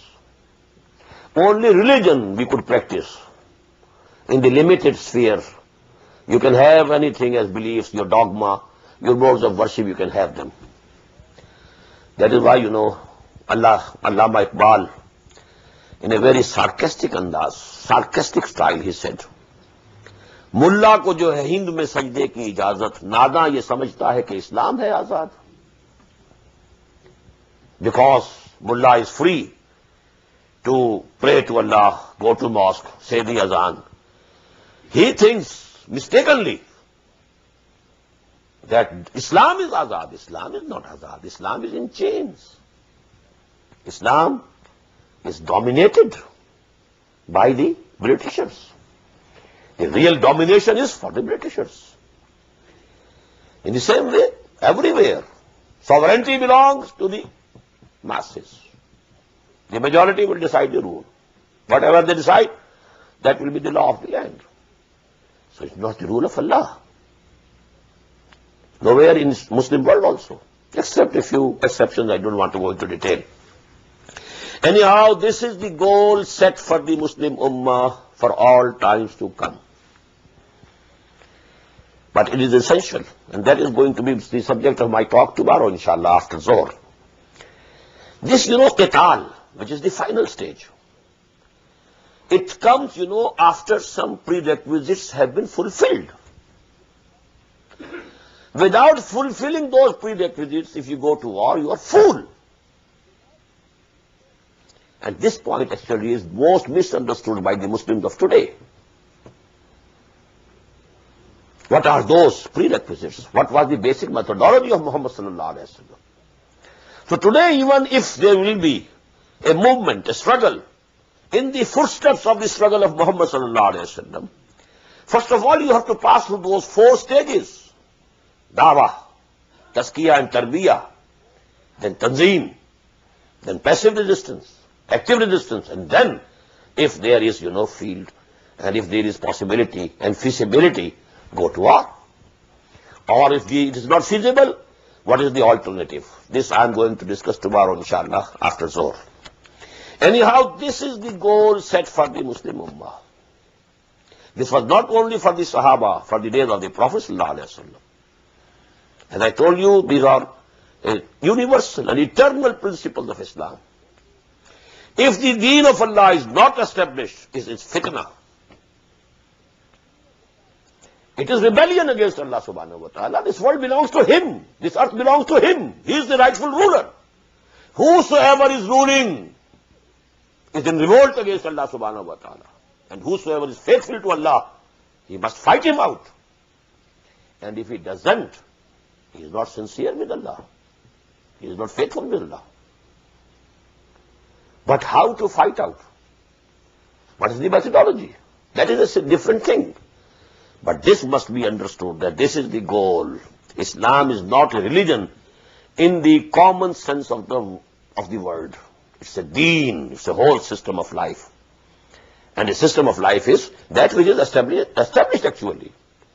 Not which you can read in the books, or you can only profess through your tongue.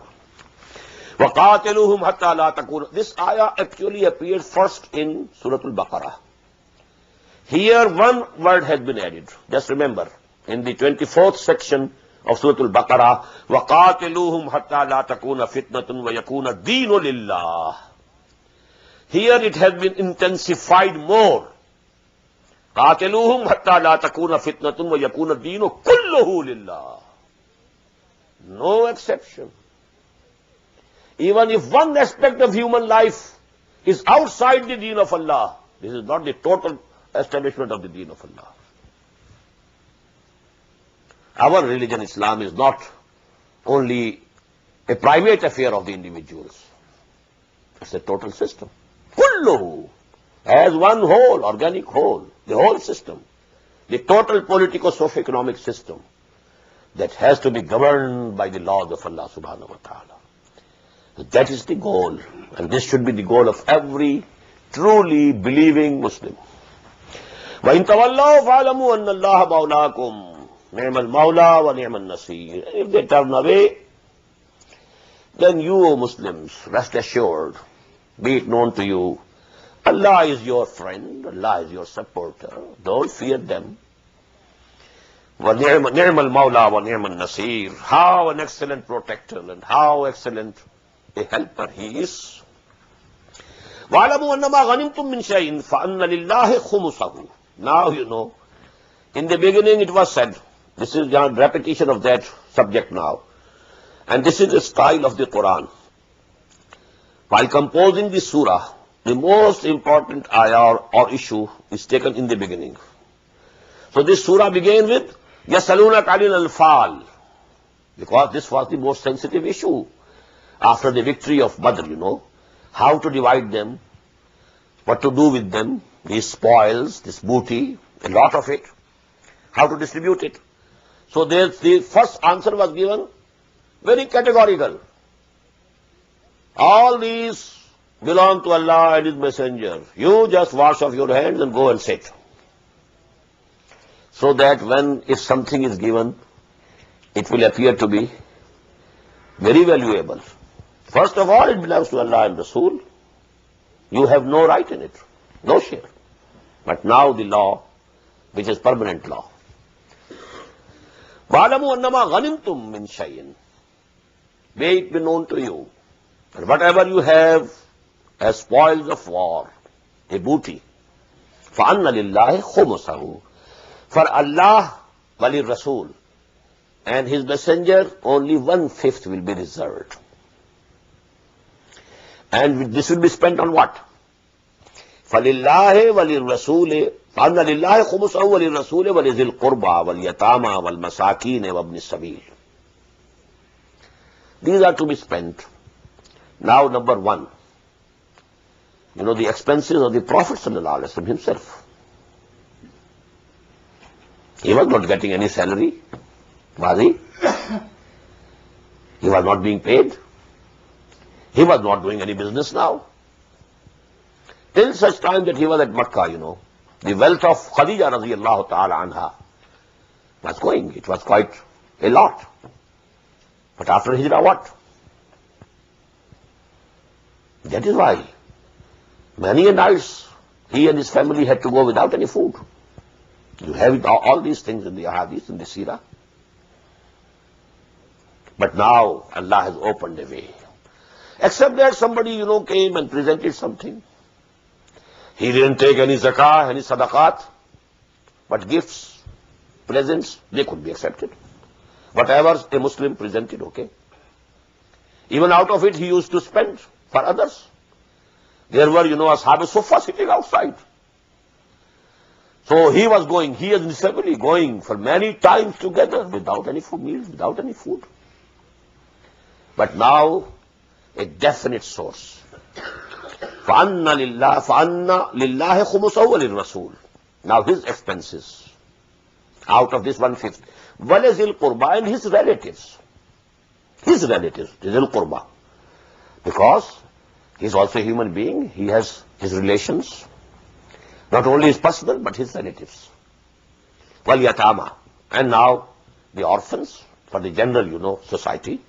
Wal Masakin, and the destitutes, the poor, Wabni Sabil, and the travelers. In kuntum amantum billahi wa ma anzalna ala abdina. If you actually have faith in Allah subhanahu wa ta'ala, then you must accept this. 1/5 reserved for this. 4/5 will be distributed. That detail has not been given here. We know it from the hadith and seerah. Double share was for the mounted. Whosoever had a camel or a horse also, his share was double, because he was feeding it. There were no regular supply lines and, no rations, or nothing of the sort. So whosoever was mounted was looking after the animal himself. So he should get double. And the foot soldiers, they will get single. That was the rule decided. Although you might not have gathered anything, if you were standing on guard somewhere, you had not taken any part in the actual combat. You are not the combatant, but you will also be given a part. It's a collective thing that Allah subhanahu wa ta'ala has given you, not your personal efforts. So 1/5 will be reserved and the 4/5 will be decided.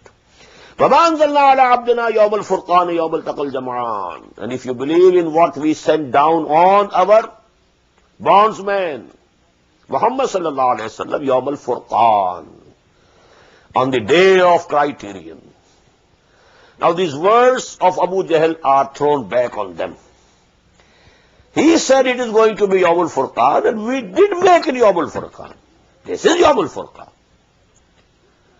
Yawm al-Taqal Jam'an, the day when the two hosts, the two armies, they met each other.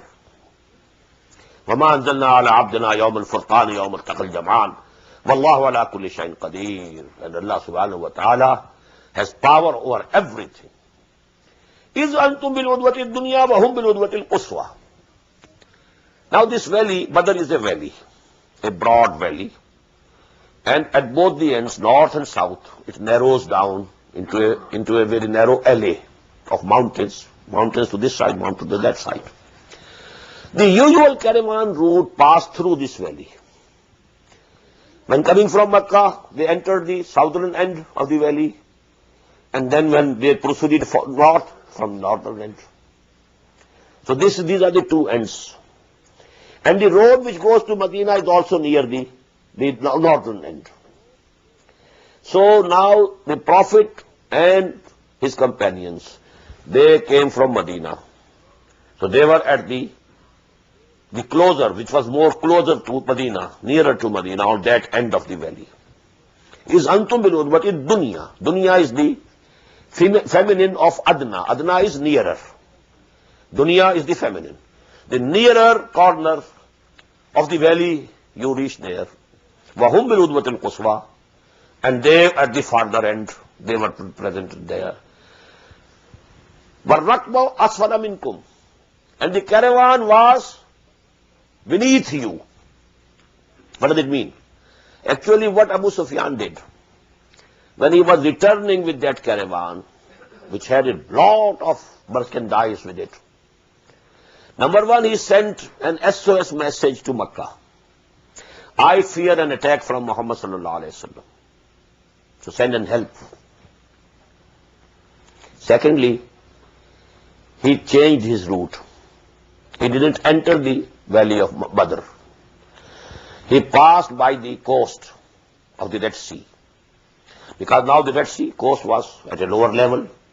So that is why Allah is saying they were beneath you. You were at a higher place. It's a mountainous region. You were higher. He didn't take this route at all. He just bypassed the Badr, valley of Badr, and he went near the coast, along the coast. وَالرَّكْبُ أَسْفَلَ مِنْكُمْ وَلَوْ تَوَعَدْتُمْ لَاخْتَلَفْتُمْ فِي الْمِيعَادِ. And had you made a mutual agreement of meeting at one place, you must have committed something, mistake, and you would have differed in the time.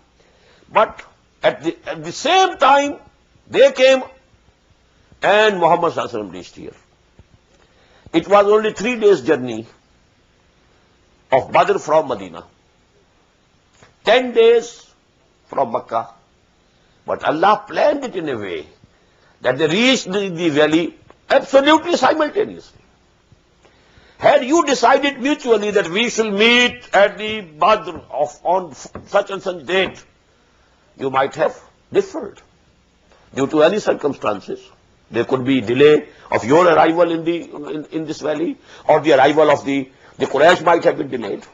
But because Allah wanted to accomplish and to show this Al-Furqan to the whole of Arabian Peninsula, people of all the Arabian Peninsula, that Allah is with them, Allah is with Muhammad sallallahu alaihi wasallam.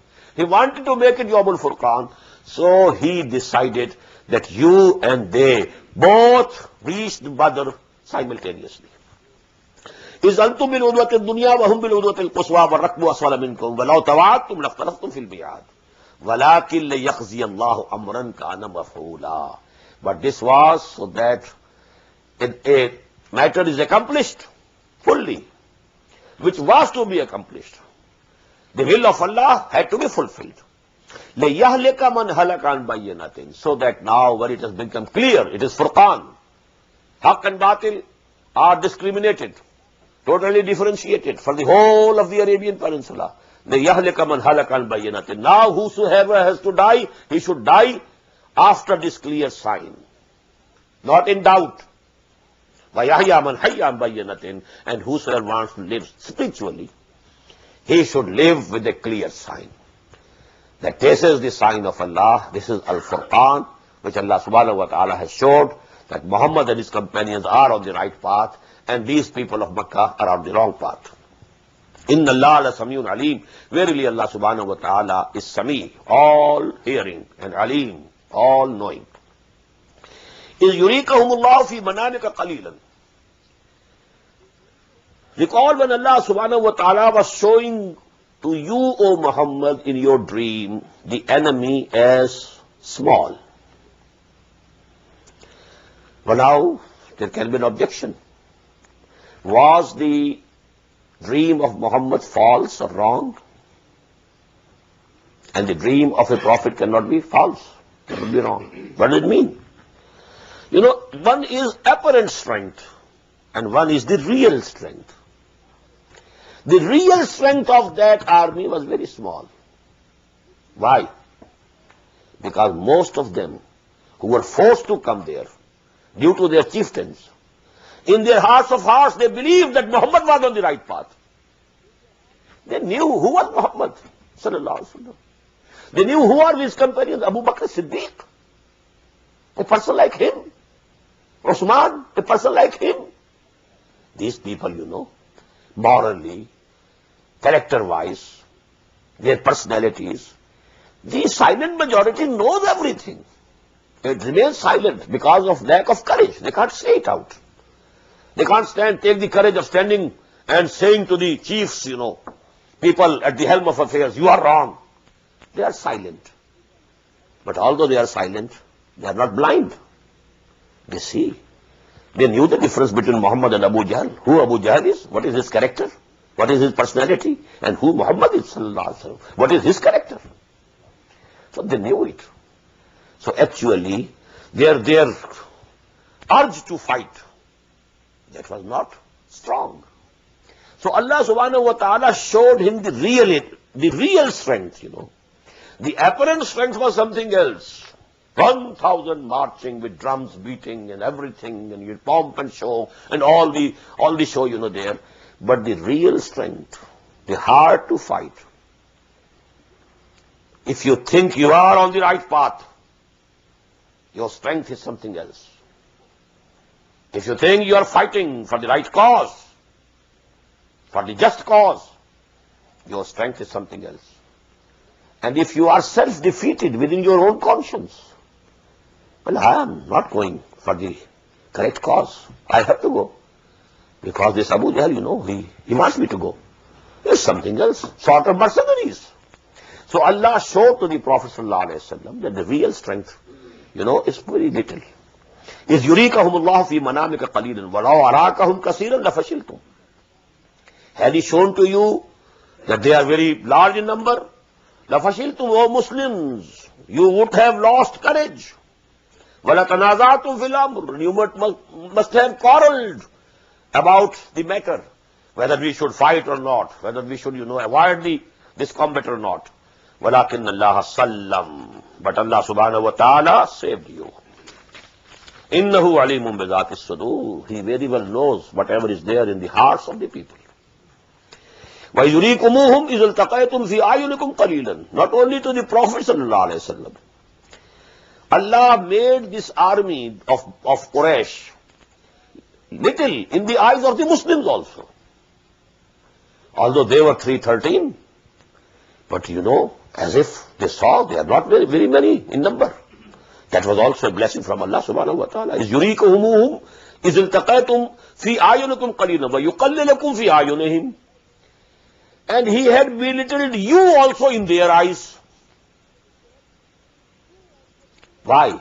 Because Allah wanted that there should be the combat. لِيَقْضِيَ اللَّهُ أَمْرًا كَانَ مَفْعُولًا. Nobody should go away now. Fighting should take place. That was the decision of Allah. Allah wanted to make it Yawm al-Furqan. وَإِلَى اللَّهِ تُرْجَعُ الْأُمُورِ. And to Allah return all the matters for final decision. Nothing can happen without His permission. Everything is referred to Allah subhanahu wa ta'ala. Ya ayyuhalladhina amanu idha laqitum fi'atan fasbutu. Oh, you who believe, when you have to meet a host of the army, an army of the enemy, fasbutu, be firm, stand firm, wazkurullaha kaseeran, and remember Allah. Continue zikr of Allah subhanahu wa ta'ala to the maximum. لَعَلَّكُمْ تُفْلِحُونَ, so that you may triumph. وَأَطِيعُوا اللَّهَ وَرَسُولَهُ, and obey Allah and His Messenger. وَلَا تَنَازَعُوا, don't quarrel with each other. فَتَفْشَلُوا, then you will definitely, if there is difference of opinion and this, this dragging and of the proposals and pushing the proposal and going on, discussing these things and those things, if you continue those things, فَتَفْشَلُوا, you will lose the courage. You will lose the courage. وَتَذْهَبَ رِيحُكُمْ, and your power will depart. وَاصْبِرُوا, and have patience. إِنَّ اللَّهَ مَعَ الصَّابِرِينَ. What happened at Uhud 1 year later? There was a dispute. The Prophet had ordered 50 archers not to leave that place. But 35 out of them, they disobeyed. Although they had, justified. And I also think we shall read, but we have already discussed it in Surah Al-Imran. They thought that the Prophet only meant in case of defeat. Even if you saw all of us killed and that the birds are eating our flesh, even then you don't move from here. So they are good. Now this is an absolutely different circumstances. We have got the victory. Why should we stay here now? But the local commander insisted, nothing doing, don't move. So they defied the local commander. And the saying of the Prophet is, Man ata'ani faqad ata'a Allah, wa man asani faqad asa Allah, wa man ata'a amiri faqad ata'ani, wa man asa amiri faqad asani. Whosoever obeys me, he obeys Allah. Whosoever disobeys me, he disobeys Allah. Whosoever obeys a person appointed by me, an Amir, appointed by me, he obeys me actually. And whosoever disobeys a person, an Amir appointed by me, he disobeys me actually. So that was a disobedience, a dispute. So that happened. لَقَدْ صَدَقَكُمُ اللَّهُ وَعْدَهُ إِسْتَحُسُّونَهُمْ بِإِذْنِهِ حَتَّى إِذَا فَشِلْتُمْ وَتَنَازَعْتُمْ فِي الْأَمْرِ. The same two words appear in that ayah of Surah Al-Imran. Allah subhanahu wa ta'ala had fulfilled His promise, had given you the victory. But when you disputed about the matter, and you وَعَصَيْتُمْ مِنْ بَعْدِ مَا أَرَاكُمْ تُحِبُّونَ, and disobeyed then we turned the tables on you. It was a punishment. يَا أَيُّهَا الَّذِينَ آمَنُوا إِذَا لَقِيتُمْ فِئَةً فَاثْبُتُوا وَاذْكُرُوا اللَّهَ كَثِيرًا لَعَلَّكُمْ تُفْلِحُونَ وَأَطِيعُوا اللَّهَ وَرَسُولَهُ. Now these are also general instructions for all time to come. Whenever you will again try to establish the deen of Allah, the same circumstances will come. You will have to be in a party, Hizbullah, disciplined party. If you don't keep the discipline of the party, you will be the losers. If Allah didn't condone even the mistake of the Sahaba, 35 disobeyed, and as a punishment, 70 martyred. Even the Prophet injured, his teeth broken. Allah didn't condone your mistake. We have to give you the lesson so that you are careful in the future. So what will happen to us if we don't care about the discipline? What will happen? Nothing will happen. What happened to these Afghan Mujahideen? Because they were not under one leader, one commander, they lost the fight that they had victory over it. The turning point was Jalalabad, because all the groups tried to take the credit of the victory of Jalalabad. There was a chaos. They were defeated, and that was the turning point. So that is important. Discipline. Sam'u fasma'u wa ati'u. Listen and obey. The discipline of an army. There's not to reason why, there's but to do and die. Listen to your commanders, your Amir, and you have to act upon it. Only if it is against the deen of Allah, it is haram, then you are allowed to disobey. So, يَا أَيُّهَا الَّذِينَ آمَنُوا يَا أَيُّهَا الَّذِينَ آمَنُوا إِذَا لَقِيتُمْ فِئَةً فَاثْبُتُوا وَاذْكُرُوا اللَّهَ كَثِيرًا لَعَلَّكُمْ تُفْلِحُونَ وَأَطِيعُوا اللَّهَ وَرَسُولَهُ وَلَا تَنَازَعُوا فَتَفْشَلُوا وَتَذْهَبَ رِيحُكُمْ وَاصْبِرُوا إِنَّ اللَّهَ مَعَ الصَّابِرِينَ. Verily, Allah is with those people who have patience and forbearance. That is, Allah's help is with them. وَلَا تَكُونُوا كَالَّذِينَ خَرَجُوا مِنْ دِيَارِهِمْ. And don't be like those who came out of their homes. Now this is referring to the Quraysh, army of Quraysh. مِنْ دِيَارِهِمْ بَطَرًا, boasting, boastfully. We are very strong. رِيَاءَ النَّاسِ, showing off to the people. This is our strength. We have this armor. This is the number of camels we are taking with us. They will be our ration also. And we have 300 or 200 horsemen with us. وَيَسُدُّونَ عَنْ سَبِيلِ اللَّهِ. But the purpose was to stop, to oppose that movement of Islam. Stop people from the path of Allah subhanahu wa ta'ala. وَاللَّهُ بِمَا يَعْمَلُونَ مُحِيطٌ. And Allah had already encircled what they were doing.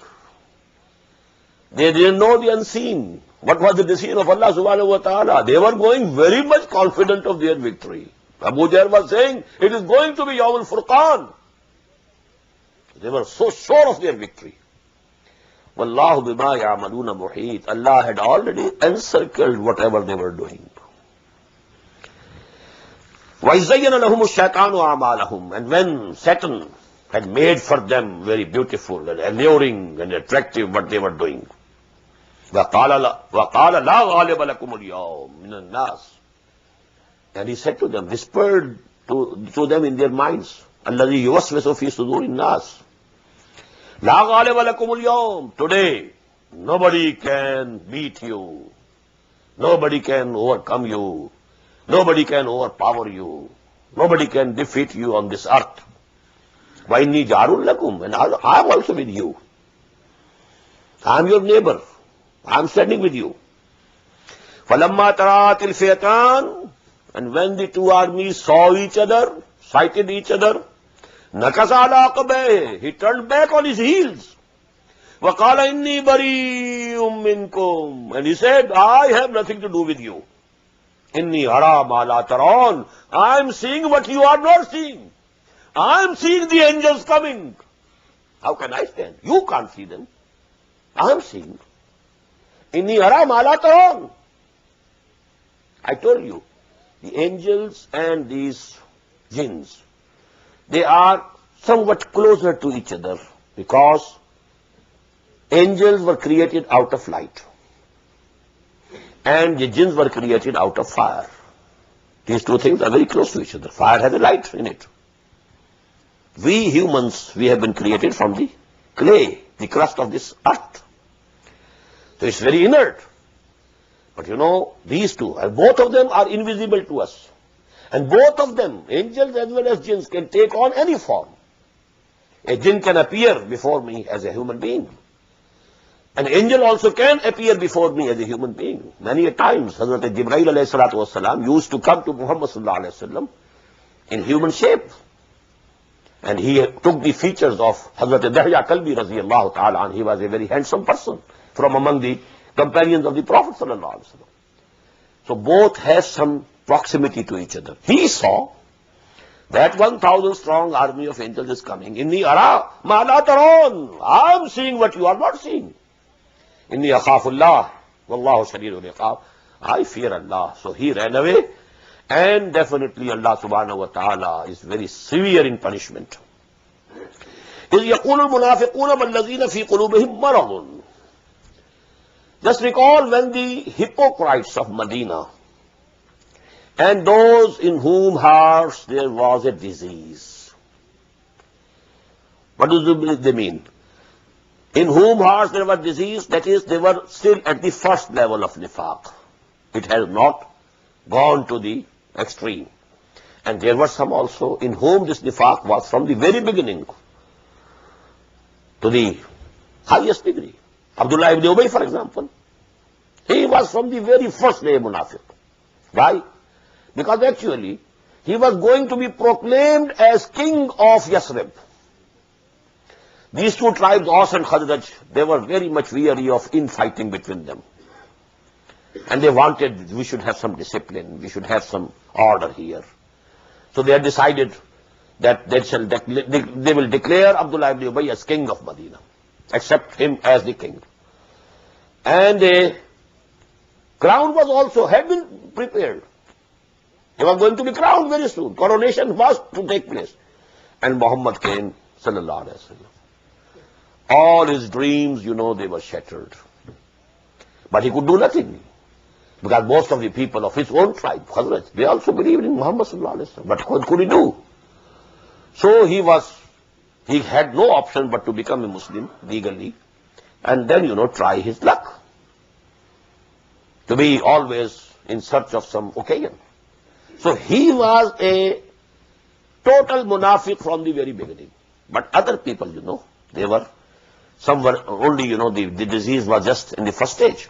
إِذْ يَقُولُ الْمُنَافِقُونَ وَالَّذِينَ فِي قُلُوبِهِمْ مَرَضٌ غَرَّ هَؤُلَاءِ دِينُهُمْ. To these people, that is the Muslims, the Mu'mins, their deen has made them crazy. They have become fools. They are going to confront Quraysh. What a big folly. They have lost their brains. They have become crazy. غَرَّ هَؤُلَاءِ دِينُهُمْ. Their deen, their belief has deceived them and made them gone crazy. وَمَنْ يَتَوَكَّلَ عَلَى اللَّهِ فَإِنَّ اللَّهَ عَزِيزٌ حَكِيمٌ. They don't know that whosoever places his faith and confidence in Allah, Allah is Aziz, all-powerful, Hakim, all-wise. وَلَوْ تَرَى إِذْ يَتَوَفَّى الَّذِينَ كَفَرُوا الْمَلَائِكَةُ يَضْرِبُونَ وُجُوهَهُمْ. Only if you could see when the malaika, the angels, will be taking the souls and life of these people. يَضْرِبُونَ وُجُوهَهُمْ. They will be smiting their faces, وَأَدْبَارَهُمْ, and their backs. وَذُوقُوا عَذَابَ الْحَرِيقِ. And they will be saying, now go and taste the punishment which will burn you. Hariq. ذَلِكَ بِمَا قَدَّمَتْ أَيْدِيكُمْ. This is what your own hands have sent for you, your own deeds. وَأَنَّ اللَّهَ لَيْسَ بِظَلَّامٍ لِلْعَبِيدِ. And verily, Allah is not cruel to the people. This is your own earning. You have done it. بارك الله لي ولكم في القرآن العظيم ونفعني وإياكم بالآيات والذكر الحكيم. كدأب آل فرعون والذين من قبلهم كفروا بآيات الله فأخذهم الله بذنوبهم إن الله قوي شديد العقاب. ذلك بأن الله لم يكن مغيرا نعمة أنعمها على قوم حتى يغيروا ما بأنفسهم وأن الله سميع عليم. صدق الله العظيم. In all the Madani surahs that we have already studied, Surah Al-Baqarah, Surah Al-Imran, Surah Al-Nisa, Surah Al-Ma'idah, there were addresses to the Muslims, then references and address to the Munafiqeen, and then the Bani Israel, the Jews, the people of the book. So here in this surah also, now there is a reference to the Jews. كَدَابِ آلِ فِرْعَوْنَ وَالَّذِينَ مِنْ قَبْلِهِمْ, like the manner of people of Fir'aun and those before him. كَفَرُوا بِآيَاتِ اللَّهِ, they disbelieved the revelations of Allah subhanahu wa ta'ala. فَأَخَذَهُمُ اللَّهُ بِذُنُوبِهِمْ, so Allah seized them due to their misdeeds and sins. إِنَّ اللَّهَ قَوِيٌّ شَدِيدُ الْعِقَابِ, verily, certainly, Allah is qawi, all powerful, almighty, and He is very severe in punishment. Now this one ayah refers to all the stories of the messengers of Allah that appeared in Surah Al-A'raf, but making more apparent reference towards Al Fir'aun. But actually, the people of Nuh, the people of Hud, the people of Saleh, the cities of Sodom and Gomorrah, to whom Hazrat Lut was sent, then people of Shu'aib, and then Al Fir'aun. But because this Al Fir'aun really, they had special relationship with the Jews, because the Jews were persecuted by them, and Allah subhanahu wa ta'ala delivered and saved them from their persecution. So actually now he has been singled out, Fir'aun and his people. Qadabi Al Fir'aun. But it actually refers to all the nations who were destroyed because they didn't accept the dawah of the messengers of Allah who were sent to them. ذَلِكَ بِأَنَّ اللَّهَ لَمْ يَكُنْ مُغَيِّرًا نِعْمَةً أَنْعَمَهَا عَلَىٰ قَوْمٍ. This is because Allah subhanahu wa ta'ala doesn't change the favor with which He has blessed any nation, حَتَّى يُغَيِّرُوا مَا بِأَنفُسِهِمْ, unless they change what is in their souls. This is a very permanent law of Allah subhanahu wa ta'ala. Sunnatullah. And we shall read it because, Surah Al-Ra'd and Surah Ibrahim, alayhi salatu wassalam, in these two surahs, this subject will be discussed in detail. إِنَّ اللَّهَ لَا يُغَيِّرُ مَا بِقَوْمٍ حَتَّى يُغَيِّرُوا مَا بِأَنفُسِهِمْ. Whatever is in your souls, you have to change it. If you don't change what is within your souls, the condition will not change. And this is the biggest blunder that all the Muslim movements of today, the so-called jihadi movements, they are missing the point here. Before purifying the souls of the people, they want that the system should be changed. How can the system be changed? The inner personalities of the people should be changed first. Their thinking should change. Their value structure should change. What did Muhammad do? I am going to discuss it tomorrow in detail. What was the process for revolution? How he revolutionized the whole society and the whole country, rather the whole peninsula of Arabia. He changed the souls of the people first, their thinking, their structure, their beliefs, their value structure, everything was changed. So you have to change people from within. As I quoted many times, a couplet from Allama Iqbal, that this Quran, when it penetrates the inner soul of a person, he is changed from within. Chun bajan dar raft, jahan digar shabad. Jahan chu digar shud, jahan digar shabad. And when the inner personality of a person changes, first of all, the whole world changes for him, because now his point of view has changed. And then this is the beginning of a revolution. So this is very important. ذَلِكَ بِأَنَّ اللَّهَ لَمْ يَكُنْ مُغَيِّرًا نِعْمَةً أَنْعَمَهَا عَلَىٰ قَوْمٍ حَتَّىٰ يُغَيِّرُوا مَا بِأَنفُسِهِمْ وَأَنَّ اللَّهَ سَمِيعٌ عَلِيمٌ. Allah is all hearing, all knowing. كَذَابِ آلِ فِرْعَوْنَ وَالَّذِينَ مِنْ قَبْلِهِمْ. Again a reference to the whole history of the messengers of Allah and their nations who were doomed. كَذَّبُوا بِآيَاتِ رَبِّهِمْ. They rejected, belied the revelations of their Lord as well as the miracles that were shown to them. Ayat, it covers both the things. Because the teachings of the prophets, they are also ayat of Allah, revelations, ayatul Quran. These are ayat. But also, the miracles that were given to Hazrat Musa alayhi salatu wasalam, 9 of them. وَلَقَدْ آتَيْنَا مُوسَى تِسْعَ آيَاتٍ بَيِّنَاتٍ. 9 clear signs were given to, and we have read them in Surah Al-Araf. كَذَّبُوا بِآيَاتِ رَبِّهِمْ فَأَهْلَكْنَاهُمْ. We destroyed them. بِذُنُوبِهِمْ. Due to their sins and misdeeds.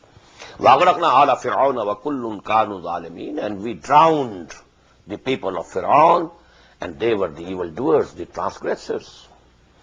إِنَّ شَرَّ الدَّوَابِّ عِنْدَ اللَّهِ الَّذِينَ كَفَرُوا. Verily, the worst of the beasts on earth, animals on earth, are those humans who make kufr. What is kufr? I discussed it. This testimony of that Allah is here, Allah is our Lord, this testimony is in our souls. Our souls testify to it. We had that firm covenant with Him. Alastu bi rabbikum qalu bala. We have read it in Surah Al-Araf. So that, testimony, our souls has it in it, but we suppress it. Why? Due to our vested interests, due to our positions. We are the leaders. So they suppressed. Kufr means to hide something, kufr. To do away with something, to reject something. All these are the meanings of this word kufr. إِنَّ شَرَّ الدَّوَابِّ عِنْدَ اللَّهِ الَّذِينَ كَفَرُوا فَهُمْ لَا يُؤْمِنُونَ. Because they have already suppressed the testimony of their nature within themselves, they are not going to believe. Whatever you do, O Muhammad sallallahu alayhi wa sallam, or whatever you do, O Muslims, radiyallahu ta'ala anhum. الَّذِينَ أَحَدْتَ مِنْهُمْ. Now, the clear reference to the Jews. Because the Prophet, when he came over to Medina, sallallahu alayhi wa sallam, it was a masterpiece of his, statesmanship. If you read the book written by Montgomery Watt, Muhammad at Medina, he wrote the biography of Muhammad sallallahu alayhi wa sallam in 2 volumes. Muhammad at Makkah, Muhammad at Medina. Although there was a trick, a very subtle, trick in it. But I don't want to go into that detail. But, he uses all the words of praise in English language in superlative form for Muhammad sallallahu alayhi wa sallam. His statesmanship, his far sight, his understanding of the situation. And one of the things that he cites is that he immediately on reaching Medina, he concluded treaties with all the 3 tribes of Jews who were living round about Medina.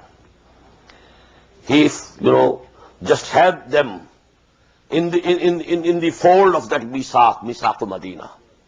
And a joint defense treaty was concluded with them. This is very important.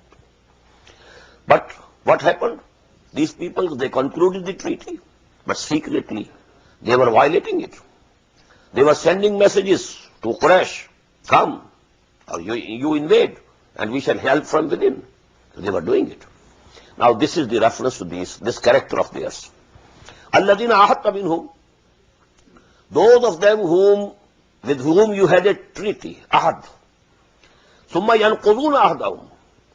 And they are breaking their treaty, their covenant, فِي كُلِّ مَرَّةٍ, every time. Whenever there is time of mischief, they don't, keep their words, go back on their words. وَهُمْ لَا يَتَّقُونَ. And they have no fear of Allah. And they don't care for anything. فَإِمَّا تَسْقَفَنَّهُمْ فِي الْحَرْبِ. So if you find them, and if you encounter them in the battlefield, فَشَرِّدْ بِهِمْ مَنْ خَلْفَهُمْ. So disperse through them those who are behind them. Give them the worst punishment, so that people who are behind, who are sitting back in Medina, who are pulling the ropes, they get terrified, So that is the philosophy of punishments in Islam also. The punishments in Islam, exemplary. Why? Cut off the hand, so that now theft will be eliminated from the society. In the same way, all these punishments, they seem to be very, to others they call it, they are very cruel, very harsh. But actually, crime cannot be eradicated. Now it is proved. There can be no higher level of education than the level you have in America. But has this education and all this, has it eradicated crime from your society? Most heinous crime is there. You can't reform this society. Allah subhanahu wa ta'ala has prescribed. In the same way, to those enemies of Allah, whomsoever you find in the battlefield, give him the severest punishment, so that it terrifies those who are sitting behind in Medina, and they also get the message through them. فَإِمَّا تَسْقَفَنَّهُمْ فِي الْحَرْبِ فَشَرِّدْ بِهِمْ مَنْ خَلْفَهُمْ لَعَلَّهُمْ يَذَّكَّرُونَ, so that they may be admonished and they think twice before taking any step against you. وَإِمَّا تَخَافَنَّ مِنْ قَوْمٍ خِيَانَةً. This is also very important. Every ayah of Quran is important. Someone from some one aspect, the other from some other aspect, but every word of Allah is most important. إِمَّا تَخَافَنَّ مِنْ قَوْمٍ خِيَانَةً. If you fear a treachery from any group with whom you have a treaty, well, you are faithful, you are fulfilling all the conditions of your side of the treaty, but you feel that the other party is treacherous, it's not keeping its terms of treaty. فَامْبِزْ إِلَيْهِمْ عَلَى سَوَاءٍ. So throw back to them their treaty on equity basis. إِنَّ اللَّهَ لَا يُحِبُّ الْخَائِنِينَ. Verily Allah doesn't like the treacherous ones. Now what's the message in this ayah?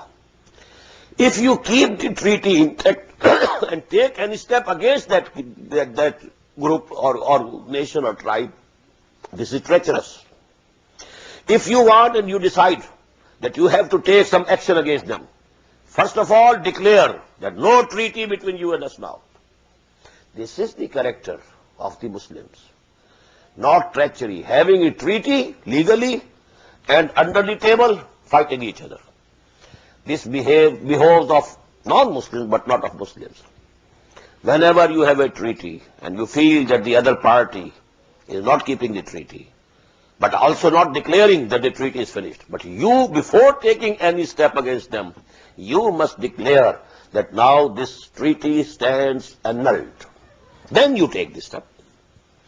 وَلَا يَحْسَبَنَّ الَّذِينَ كَفَرُوا سَبَقُوا أَنَّهُمْ لَا يُعْجَزُونَ.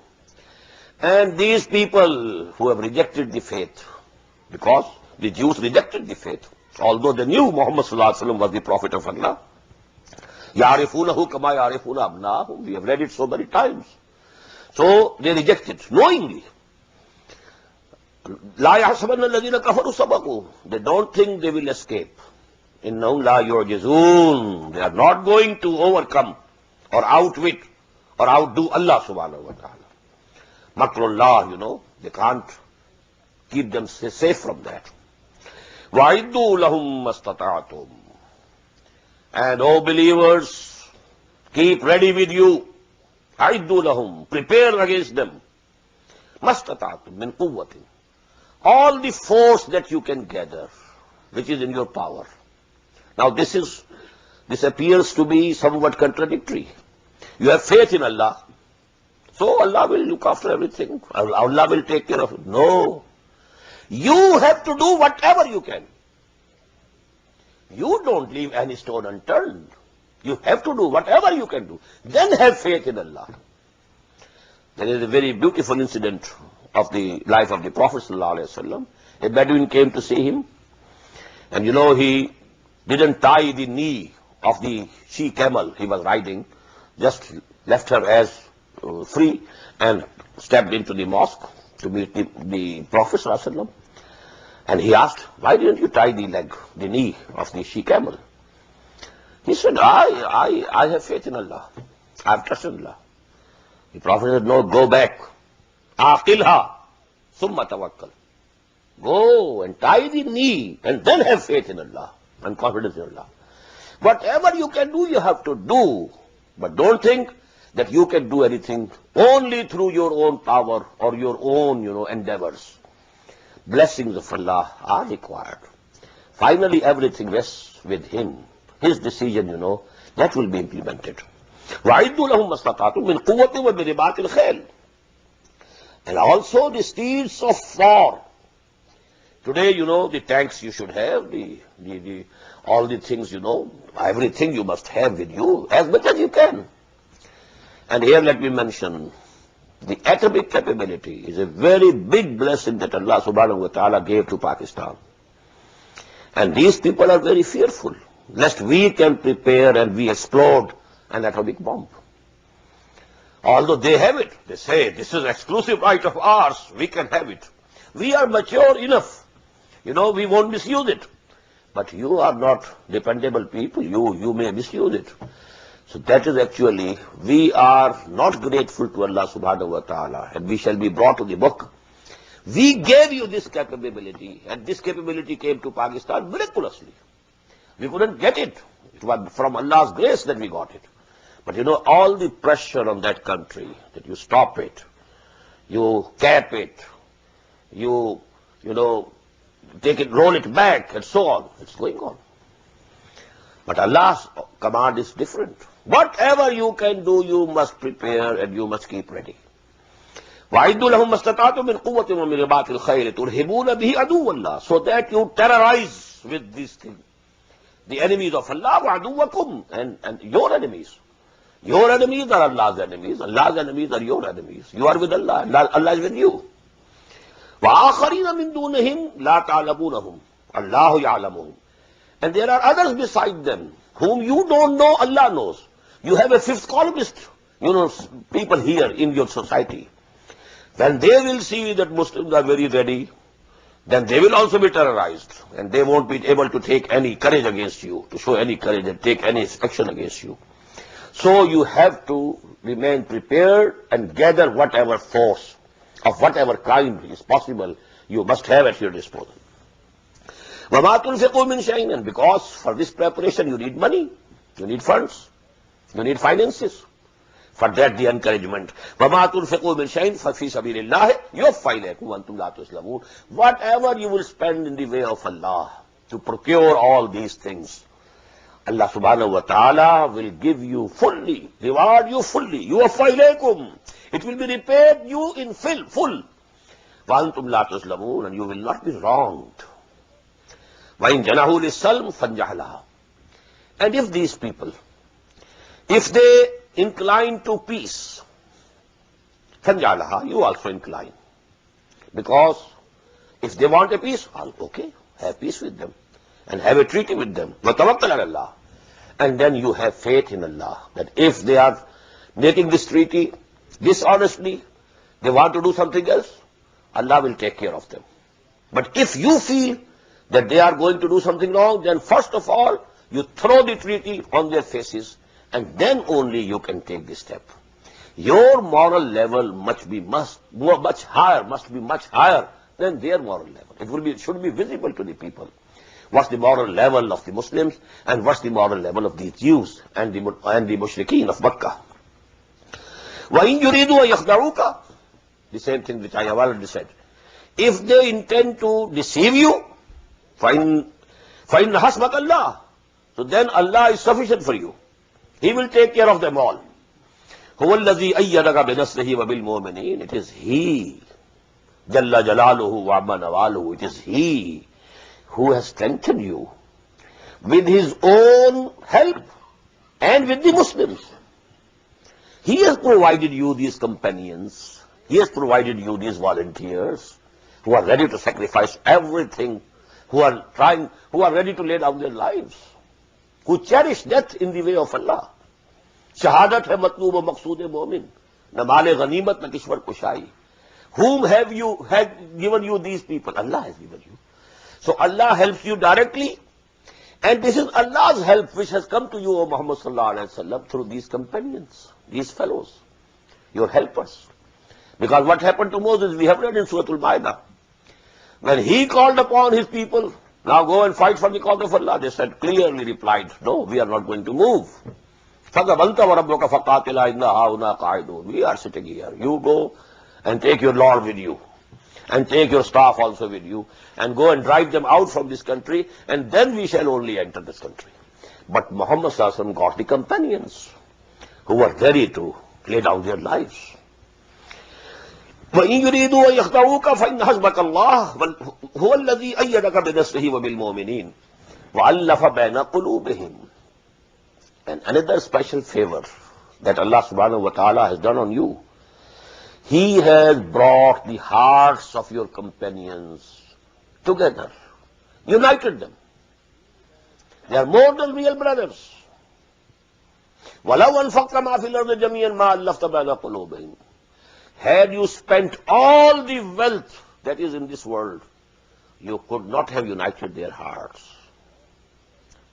Iman has united them. Bunyanun marsus. Now they are like a reinforced structure. No breach, no dispute. No money could have brought about that type of unity which Iman has brought. لو أنفقت ما في الأرض جميعا ما ألفت بين قلوبهم ولكن الله ألف بينهم. It is Allah who has united their hearts. إنه عزيز حكيم. Verily, He is all powerful and He is all wise. يا أيها النبي حسبك الله ومن اتبعك من المؤمنين. O Prophet sallallahu alaihi wasallam, for you Allah is sufficient, and for those also who are following you. Now this ayah can be translated in two ways. Allah is sufficient for you also and for your followers also. And Allah and your followers are sufficient for you.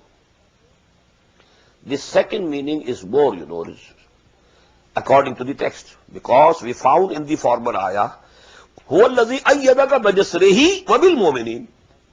Allah subhanahu wa ta'ala strengthened you with His own help and with these mu'mins, with these people. So in the same way, يَا أَيُّهَا النَّبِيُّ حَسْبُكَ اللَّهُ وَمَنِ اتَّبَعَكَ مِنَ الْمُؤْمِنِينَ.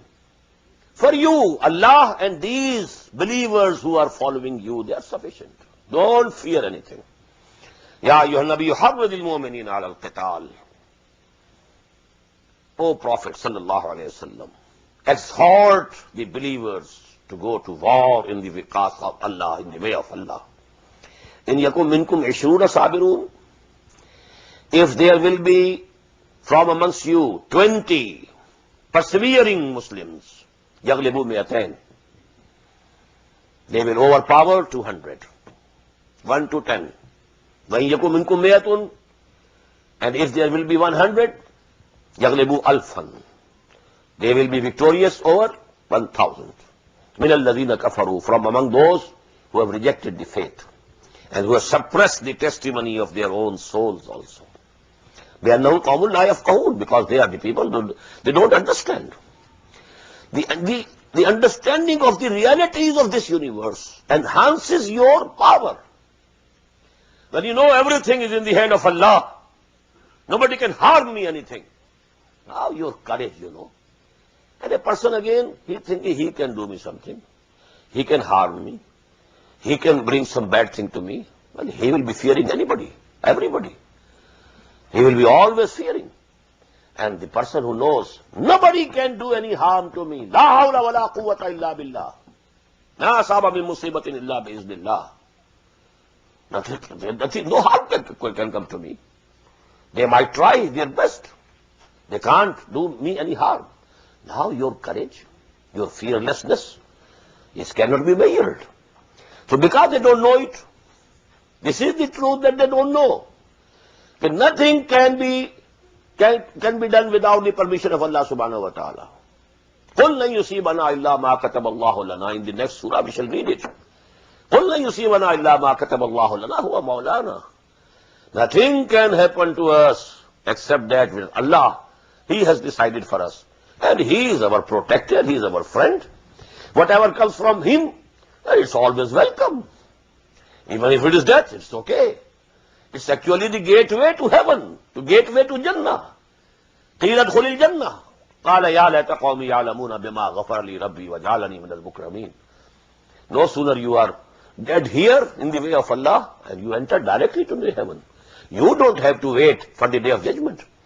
These shuhada who lay down their lives in the way of Allah, they go direct. They will not be waiting for the day of judgment to come. They go direct. So how now, what thing can terrorize a Muslim or a mu'min who is a true believer? Ya ayyuhan nabiyyu harridil mu'minina ala al-qital in yakum minkum 20 sabiruna yaghlibu 200 wa in yakum minkum 100 yaghlibu alfan min alladhina kafaru bi annahum qawmun la yafqahun. Al-ana khaffafa Allahu ankum. Now Allah subhanahu wa ta'ala has lightened it for you. Wa alima anna fikum dha'fa, and he knows that now a weakness has started within you. Why? In the early days of the Madani period, there were no munafiqeen. But now, as time passed, this element started growing. So that was a sort of weakness. Because, after all, they were legal Muslims. They were included as Muslims. I told you many a time that nowhere in the Quran the munafiqeen had been addressed as Ya ayyuhal ladhina nafaqu, Ya ayyuhal munafiqun. You don't find these words. Because they were also legal Muslims. Whenever something is said to the munafiqeen, Ya ayyuhal ladhina amanu, these are the words. Because they also profess to believe. So actually, secondly, the depth of commitment of those people who came from Mecca, who had undergone all the hardships, who had passed so many examinations and tests and trials and tribulations, the depth of conviction with them, it is unimaginable. But the Ansar of Medina, because they had not passed through such tests and trials and tribulations, so that was not the case. They were not equal to the Muhajirin. So now, as time passes, taken collectively, the whole community, the average would go down. Although, as-sabiqun al-awwalun, they remain at that level. They don't go down. But, taken the community as a whole, the average will come down. That is why Allah subhanahu wa ta'ala says, Al-ana khaffafa Allahu ankum wa alima anna fikum da'fa. He knows that there is a weakness among you. If from you there are 100 who are persevering, they will overcome 200. And if from you there are 1,000, they will overcome 2,000. Biiznillah, with the permission of Allah subhanahu wa ta'ala. Wallahu ma'as sabirin.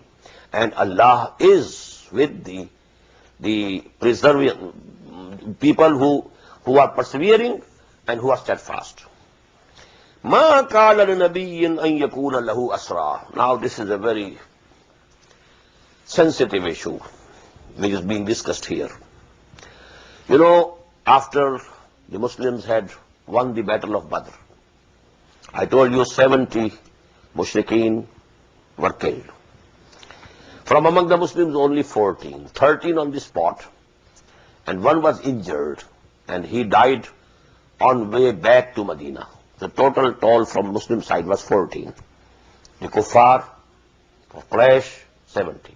Another 70 were taken prisoners, captives.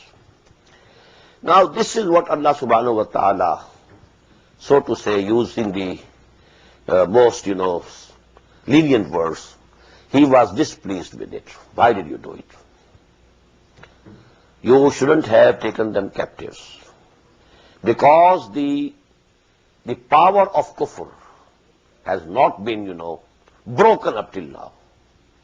If you have taken them captives, they will pay some ransom money and they'll go back. When they go back, they will again be able to come to fight against you.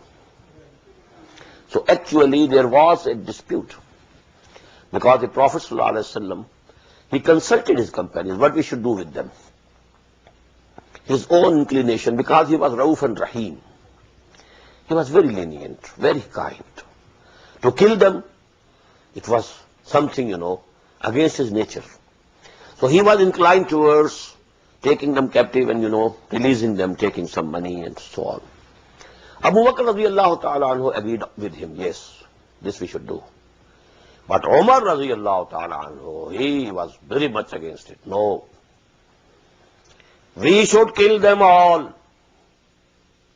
So that, this strength of kufr is emaciated, it is broken, their backs will be broken.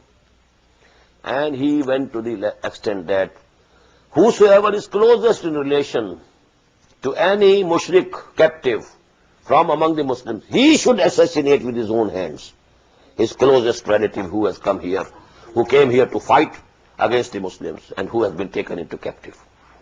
But later on it was decided, no, we shall keep them as captives and we shall accept the ransom money and then we shall set them free. But Allah subhanahu wa ta'ala is declaring his displeasure over this decision.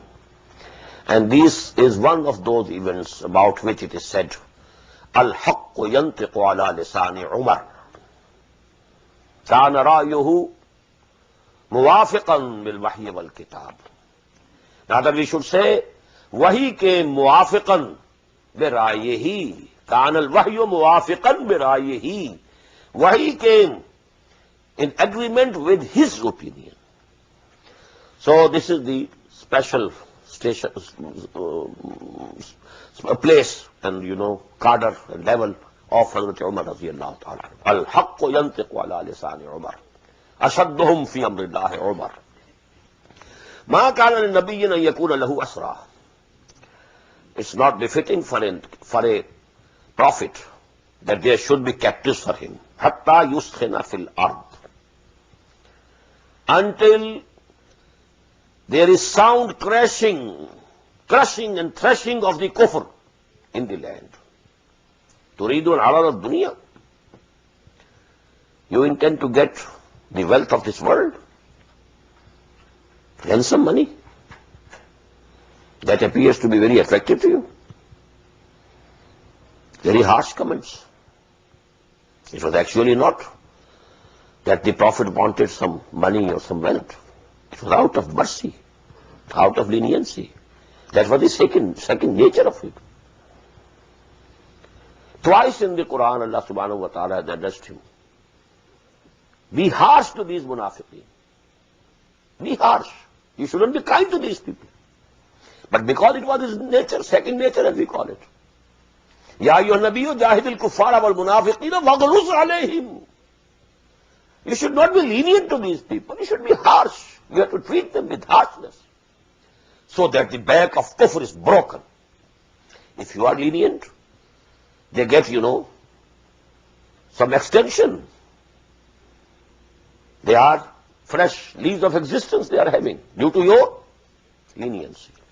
Hatta yuskhana fil turidun arad ad-dunya wallahu yuridu al-akhirah. Whereas Allah subhanahu wa ta'ala intends akhirah for you. Wallahu azizun hakim. And Allah is all-powerful, almighty, and all-wise. Lawla kitabun min Allah sabaqa.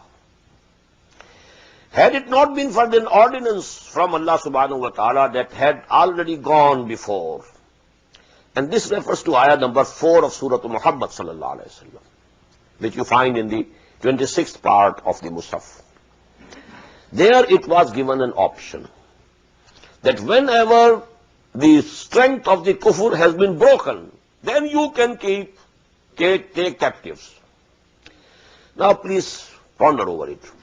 Whether the back of kufr has been broken or not, it's a judgment.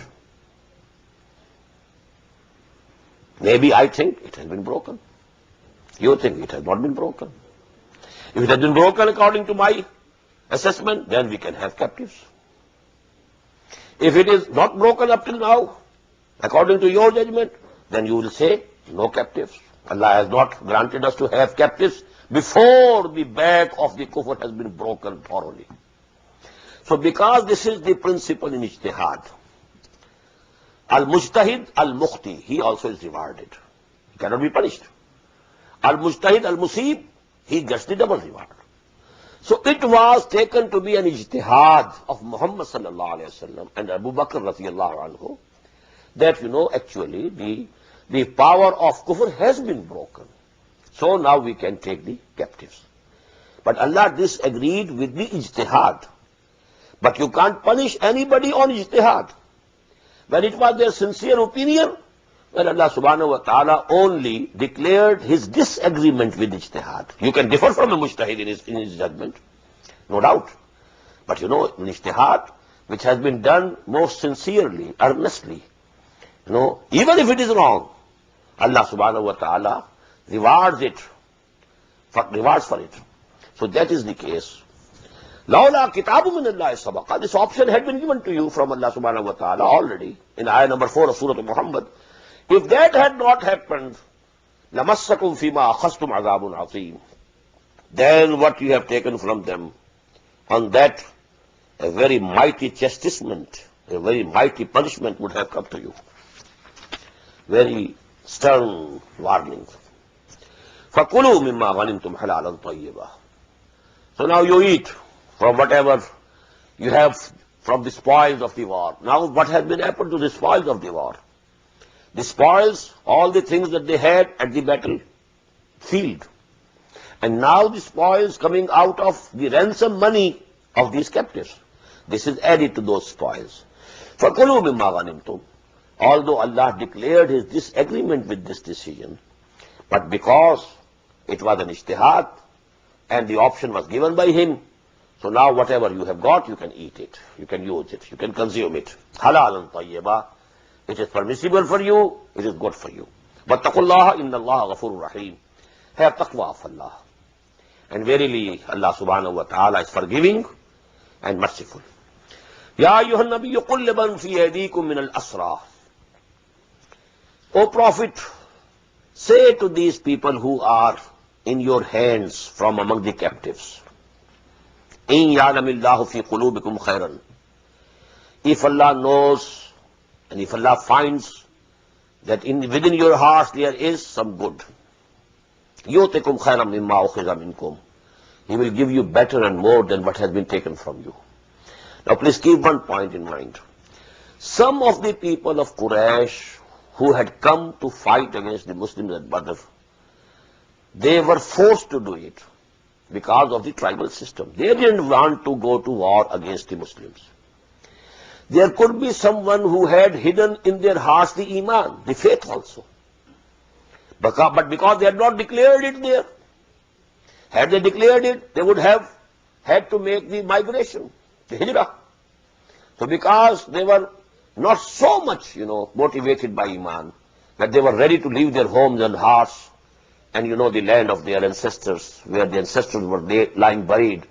So that was not, the depth of conviction was not up to that level. So they remained at Makkah. When they remained at Makkah, they had to come under the tribal system. Now because the tribe is going to fight against somebody, some enemy, you have to go.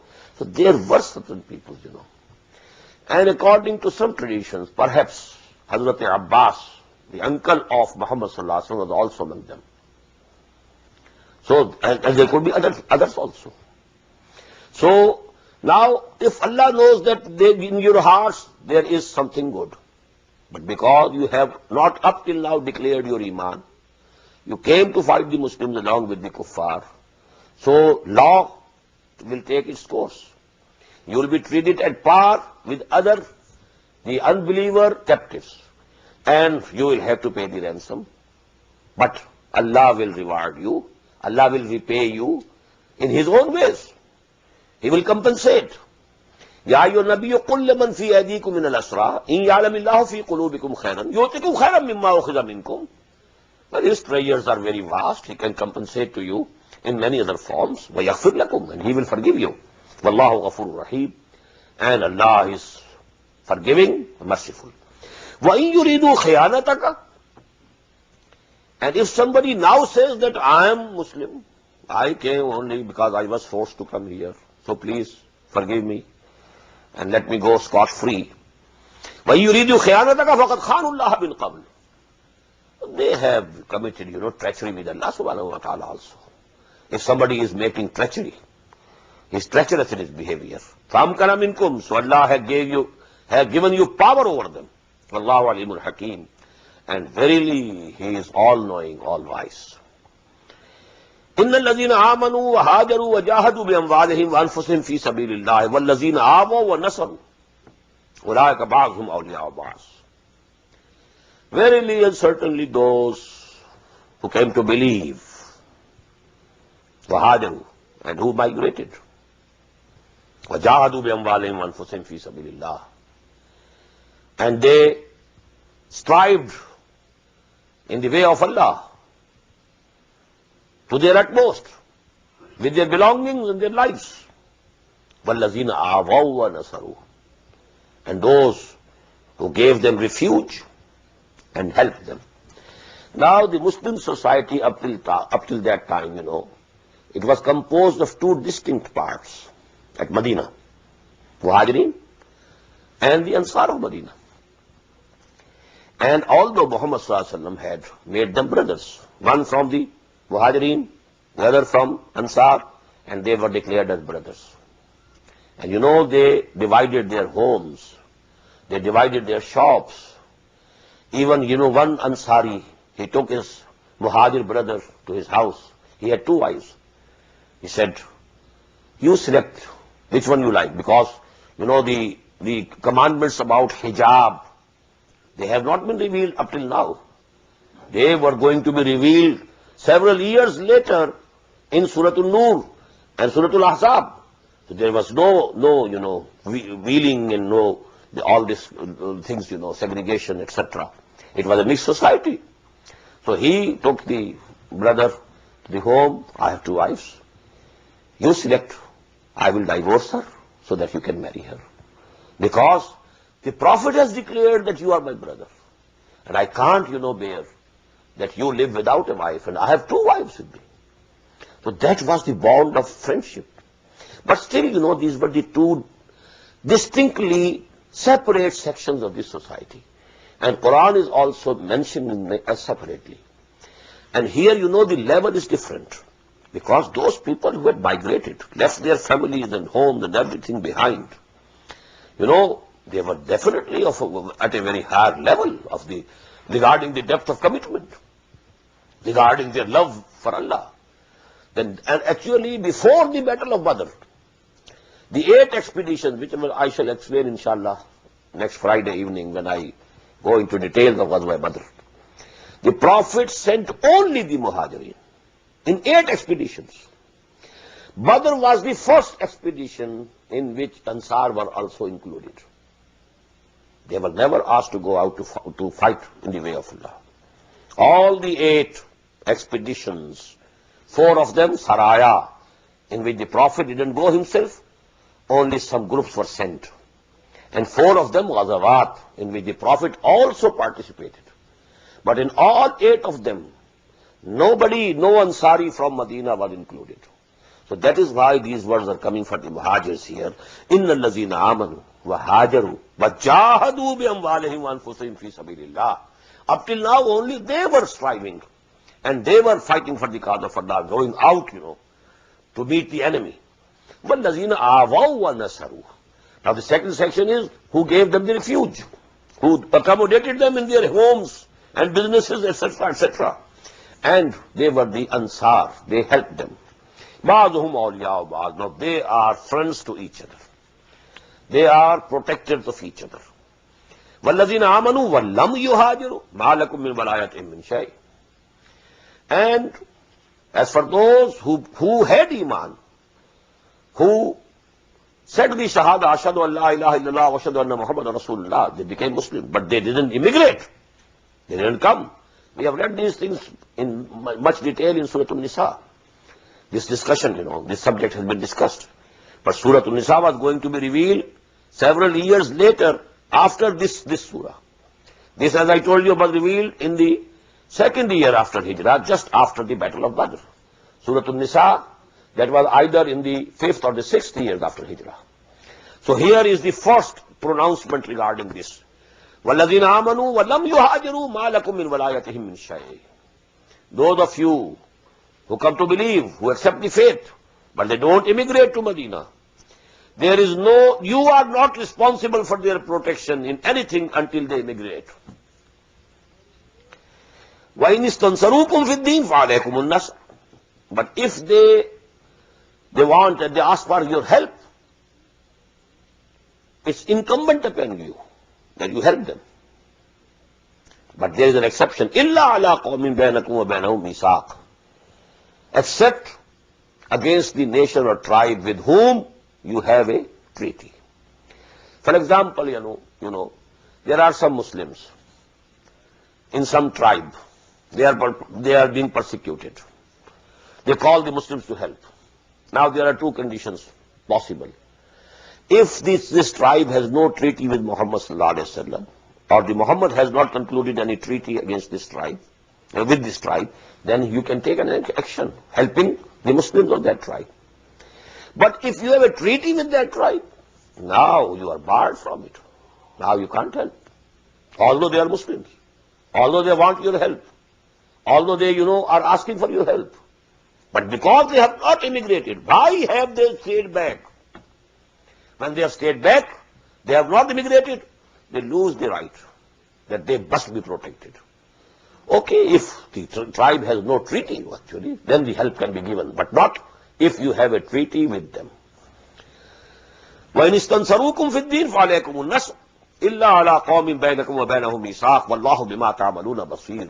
And whatever you are doing, Allah is seeing it. وَالَّذِينَ كَفَرُوا بَعْضُهُمْ أَوْلِيَاءُ بَعْضٍ.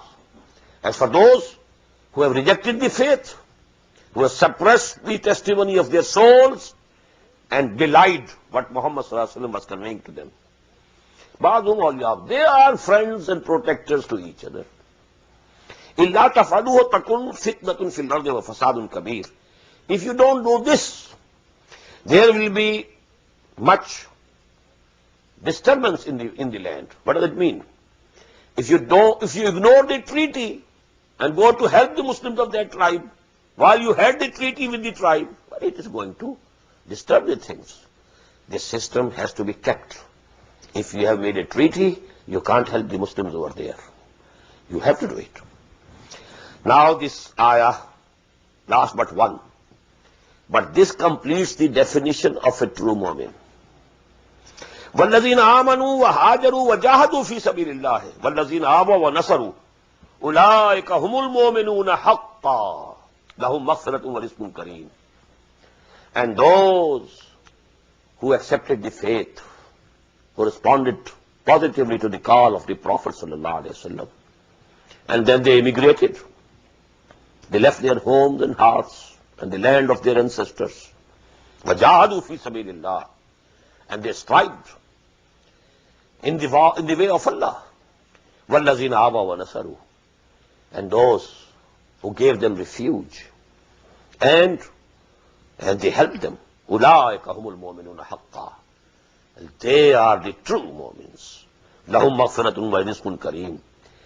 For them is the maghfirah, the pardoning, the forgiving, and a very honorable provision in the hereafter. Now you refer to the ayah number 2 and 3. Ayah number 2 and 3 of this surah. إِنَّمَا الْمُؤْمِنُونَ الَّذِينَ إِذَا ذُكِرَ اللَّهُ وَجِلَتْ قُلُوبُهُمْ وَإِذَا تُلِيَتْ عَلَيْهِمْ آيَاتُهُ زَادَتْهُمْ إِيمَانًا وَعَلَىٰ رَبِّهِمْ يَتَوَكَّلُونَ الَّذِينَ يُقِيمُونَ الصَّلَاةَ وَمِمَّا رَزَقْنَاهُمْ يُنْفِقُونَ أُولَٰئِكَ هُمُ الْمُؤْمِنُونَ حَقًّا لَهُمْ دَرَجَاتٌ عِندَ رَبِّهِمْ وَمَغْفِرَةٌ وَرِزْقٌ كَرِيمٌ.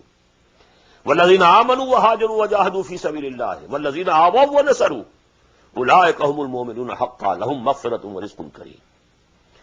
And this is to which I was referring as 3 dimensions of the personality of mu'min. One is the internal, esoteric element. Iman, khashiyah, fear of Allah, fear of standing before Him on the day of judgment. Amma man khafa maqama rabbihi wa nahan nafsa anil hawa. When Allah is remembered or mentioned, their hearts tremble. And when the ayat of Allah subhanahu wa ta'ala are recited unto them, this increases them in faith. Their level of yaqeen and their level of conviction increases. So that is one aspect. The second aspect and the third, they are outside, outward behavior. But one outward behavior is وَيُقِيمُ الصَّلَاةَ وَمِمَّا رَزَقْنَاهُمْ يُنْفِقُونَ, establishing the prayer. And they are spending. Whatever we have provided them with, they are spending for the cause of Allah, for making the deen of Allah supreme, for spreading the message of Allah. This is one. And the other, obvious, external side of the third dimension, وَالَّذِينَ آمَنُوا وَهَاجَرُوا وَجَاهَدُوا فِي سَبِيلِ اللَّهِ وَالَّذِينَ آوَوا وَنَصَرُوا أُولَٰئِكَ هُمُ الْمُؤْمِنُونَ حَقًّا. So these are the three dimensions of the personality of a mu'min. And if you want one ayah embracing all them, that is the ayah number 14 of Surah Al-Hujurat. In ayah number 13 in Surah Al-Hujurat, a distinction is made between Muslim and mu'min. قالت الأعراب آمنا قل لم تؤمنوا ولكن قولوا أسلمنا ولما يدخل الإيمان في قلوبكم. These Bedouins are claiming that we have come to believe. Tell them, O Muhammad sallallahu alaihi wasallam, you have not at all come to believe. Don't be mistaken. Only what you can say is that you have become Muslims. You have submitted. You have surrendered. And the true faith, true iman, لما يدخل الإيمان في قلوبكم, has not as yet entered your hearts. Now with this background, a comprehensive definition of a mu'min comes in the next ayah, ayah number 15 of Surah Al-Hujurat. إِنَّمَا الْمُؤْمِنُونَ الَّذِينَ آمَنُوا بِاللَّهِ وَرَسُولِهِ ثُمَّ لَمْ يَرْتَابُوا. This is the internal. They have the conviction, not only profession, not only saying with the tongue. Then they have no doubt. They believe in Allah and His Messenger, and they have no doubts about it. وَجَاهَدُوا بِأَمْوَالِهِمْ وَأَنفُسِهِمْ فِي سَبِيلِ اللَّهِ. And the second, and they strive hard in the way of Allah with their belongings and lives. So a comprehensive, إِنَّمَا الْمُؤْمِنُونَ الَّذِينَ آمَنُوا بِاللَّهِ وَرَسُولِهِ ثُمَّ لَمْ يَرْتَابُوا وَجَاهَدُوا بِأَمْوَالِهِمْ وَأَنفُسِهِمْ فِي سَبِيلِ اللَّهِ أُولَٰئِكَ هُمُ الصَّادِقُونَ. Only such people are true if they claim to be true believers, real believers. Here we find, one part of it in the very beginning, the other part of it at the end. But the beauty, there also in the beginning also, first ayah was something else. يَسْأَلُونَكَ عَنِ الْأَنْفَالِ, a legal question. In the same way, the last ayah of this surah is also something relating to a legal point. There was also second and third ayah, and here also last but one. Now the last ayah. وَالَّذِينَ آمَنُوا مِنْ بَعْدُ وَهَاجَرُوا وَجَاهَدُوا مَعَهُمْ فَأُولَٰئِكَ مِنْهُمْ. Whosoever now will believe after that. This was the beginning of the Muslim society at Medina, comprising of two parts. وَالَّذِينَ آمَنُوا وَهَاجَرُوا وَجَاهَدُوا فِي سَبِيلِ اللَّهِ وَالَّذِينَ آوَوا وَنَصَرُوا. Now later on, who are now believing, later on, till the end of this world, this ayah will cover forever. وَالَّذِينَ آمَنُوا مِنْ بَعْدُ وَهَاجَرُوا. And now whosoever will come to believe after that, and if they also make hijrah, وَجَاهَدُوا مَعَكُمْ, and if they also strive hard for the cause of Allah with you, فَأُولَٰئِكَ مِنْكُمْ. They will be a part and parcel of your own society. They will also become a part and parcel. They will be from you. But وَأُولُو الْأَرْحَامِ بَعْضُهُمْ أَوْلَىٰ بِبَعْضٍ. The blood relations will remain nearer to each other. This relation of Iman is not going to cover the law, Islamic law. Inheritance won't go to a brother whom the Prophet declared to be a brother. Of an Ansari, a Muhajir is a brother, but inheritance won't go to him. That is, the legal issue. Yeah, they are brothers, you are brothers. You must love each other more than the real brothers. But the law will take the precedence.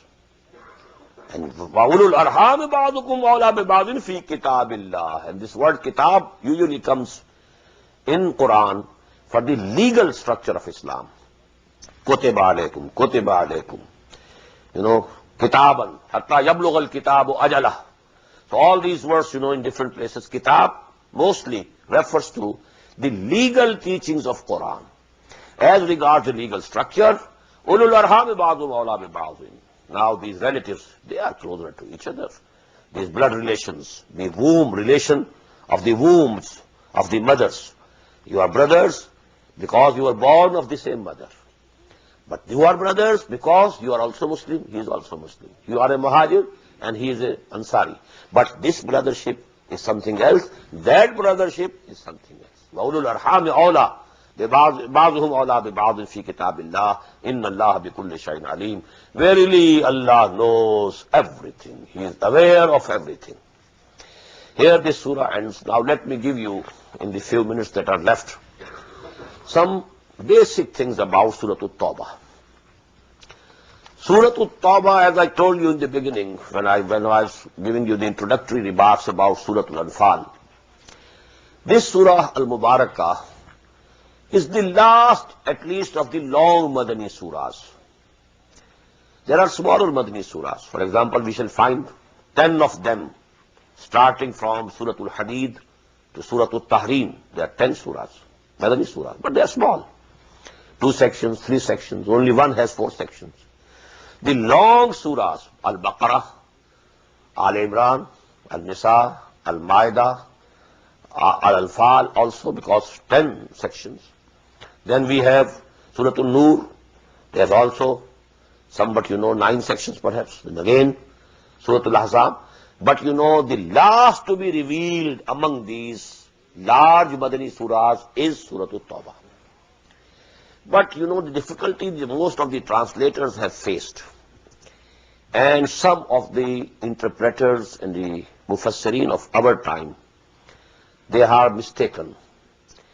They don't know that, there is a division of the ayat of this surah regarding the time of their revelation. This surah consists of 3 parts. Ayat, first 6 ayat, 1 to 6, and then 25 to 37. They were revealed near the end of the 9th year after Hijrah, just before the pilgrimage, when the Prophet ﷺ had sent already people from Medina, 300 of them. They left Medina as a caravan, and Hazrat Abu Bakr radiyallahu ta'ala anhu was made the chief of that caravan. The Prophet himself was not accompanying. He went for the first time and the last time next year, that is the 10th year after Hijrah. So that caravan of Hajj had departed. At that time, these ayat 1 to 6 and 25 to 37 were revealed. Then from 7 to 24, they were revealed much earlier, more than a year earlier, before the victory of Badr, and it was in the 8th year after Hijrah, victory of Makkah in the 8th year after Hijrah. So these 2 sections, comprising of ayat 7 to 24, they were revealed before the victory of Makkah. The rest of the surah from 38th ayat till the end, this was revealed in the period extending from Rajab to Zi-Qada of Sun 9, year 9 after Hijrah, when, number 1, preparation was being made for this battle of and journey of Tabuk.